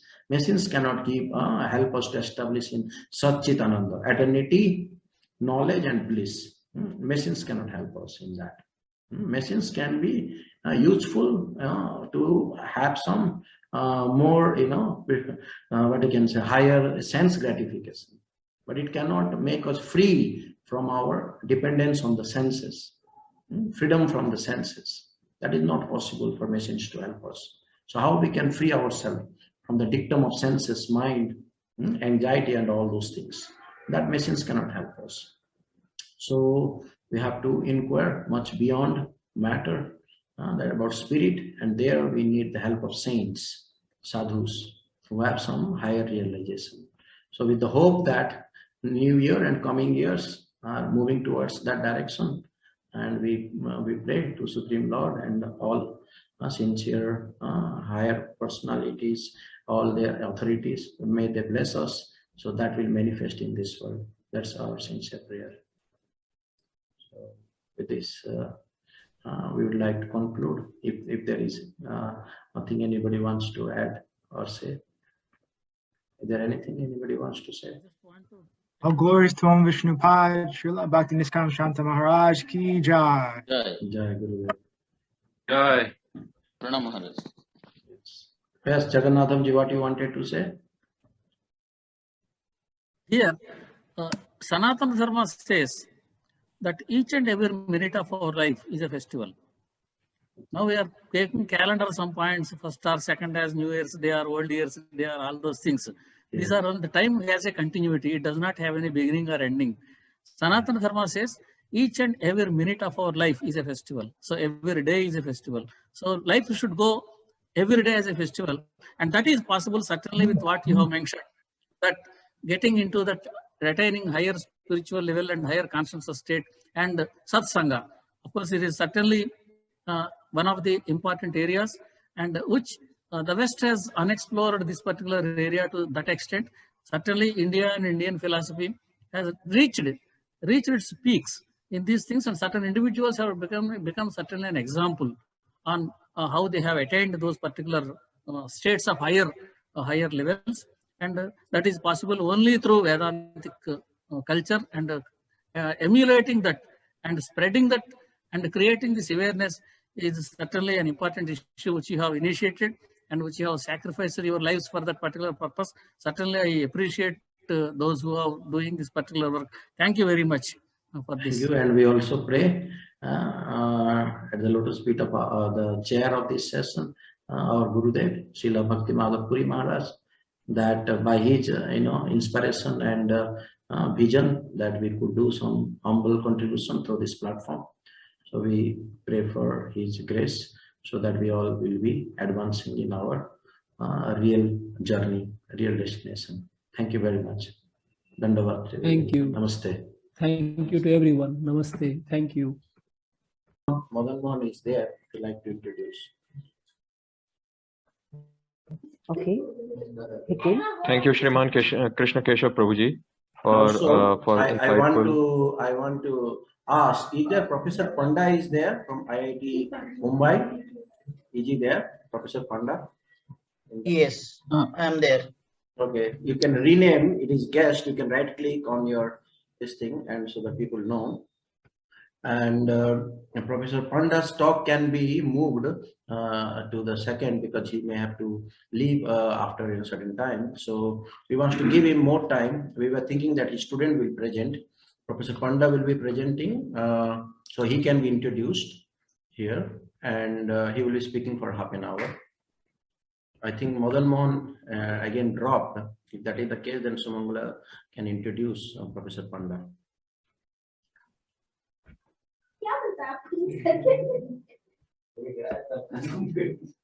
Our next talk is, our next speaker is Professor Aloo Kumar Patra.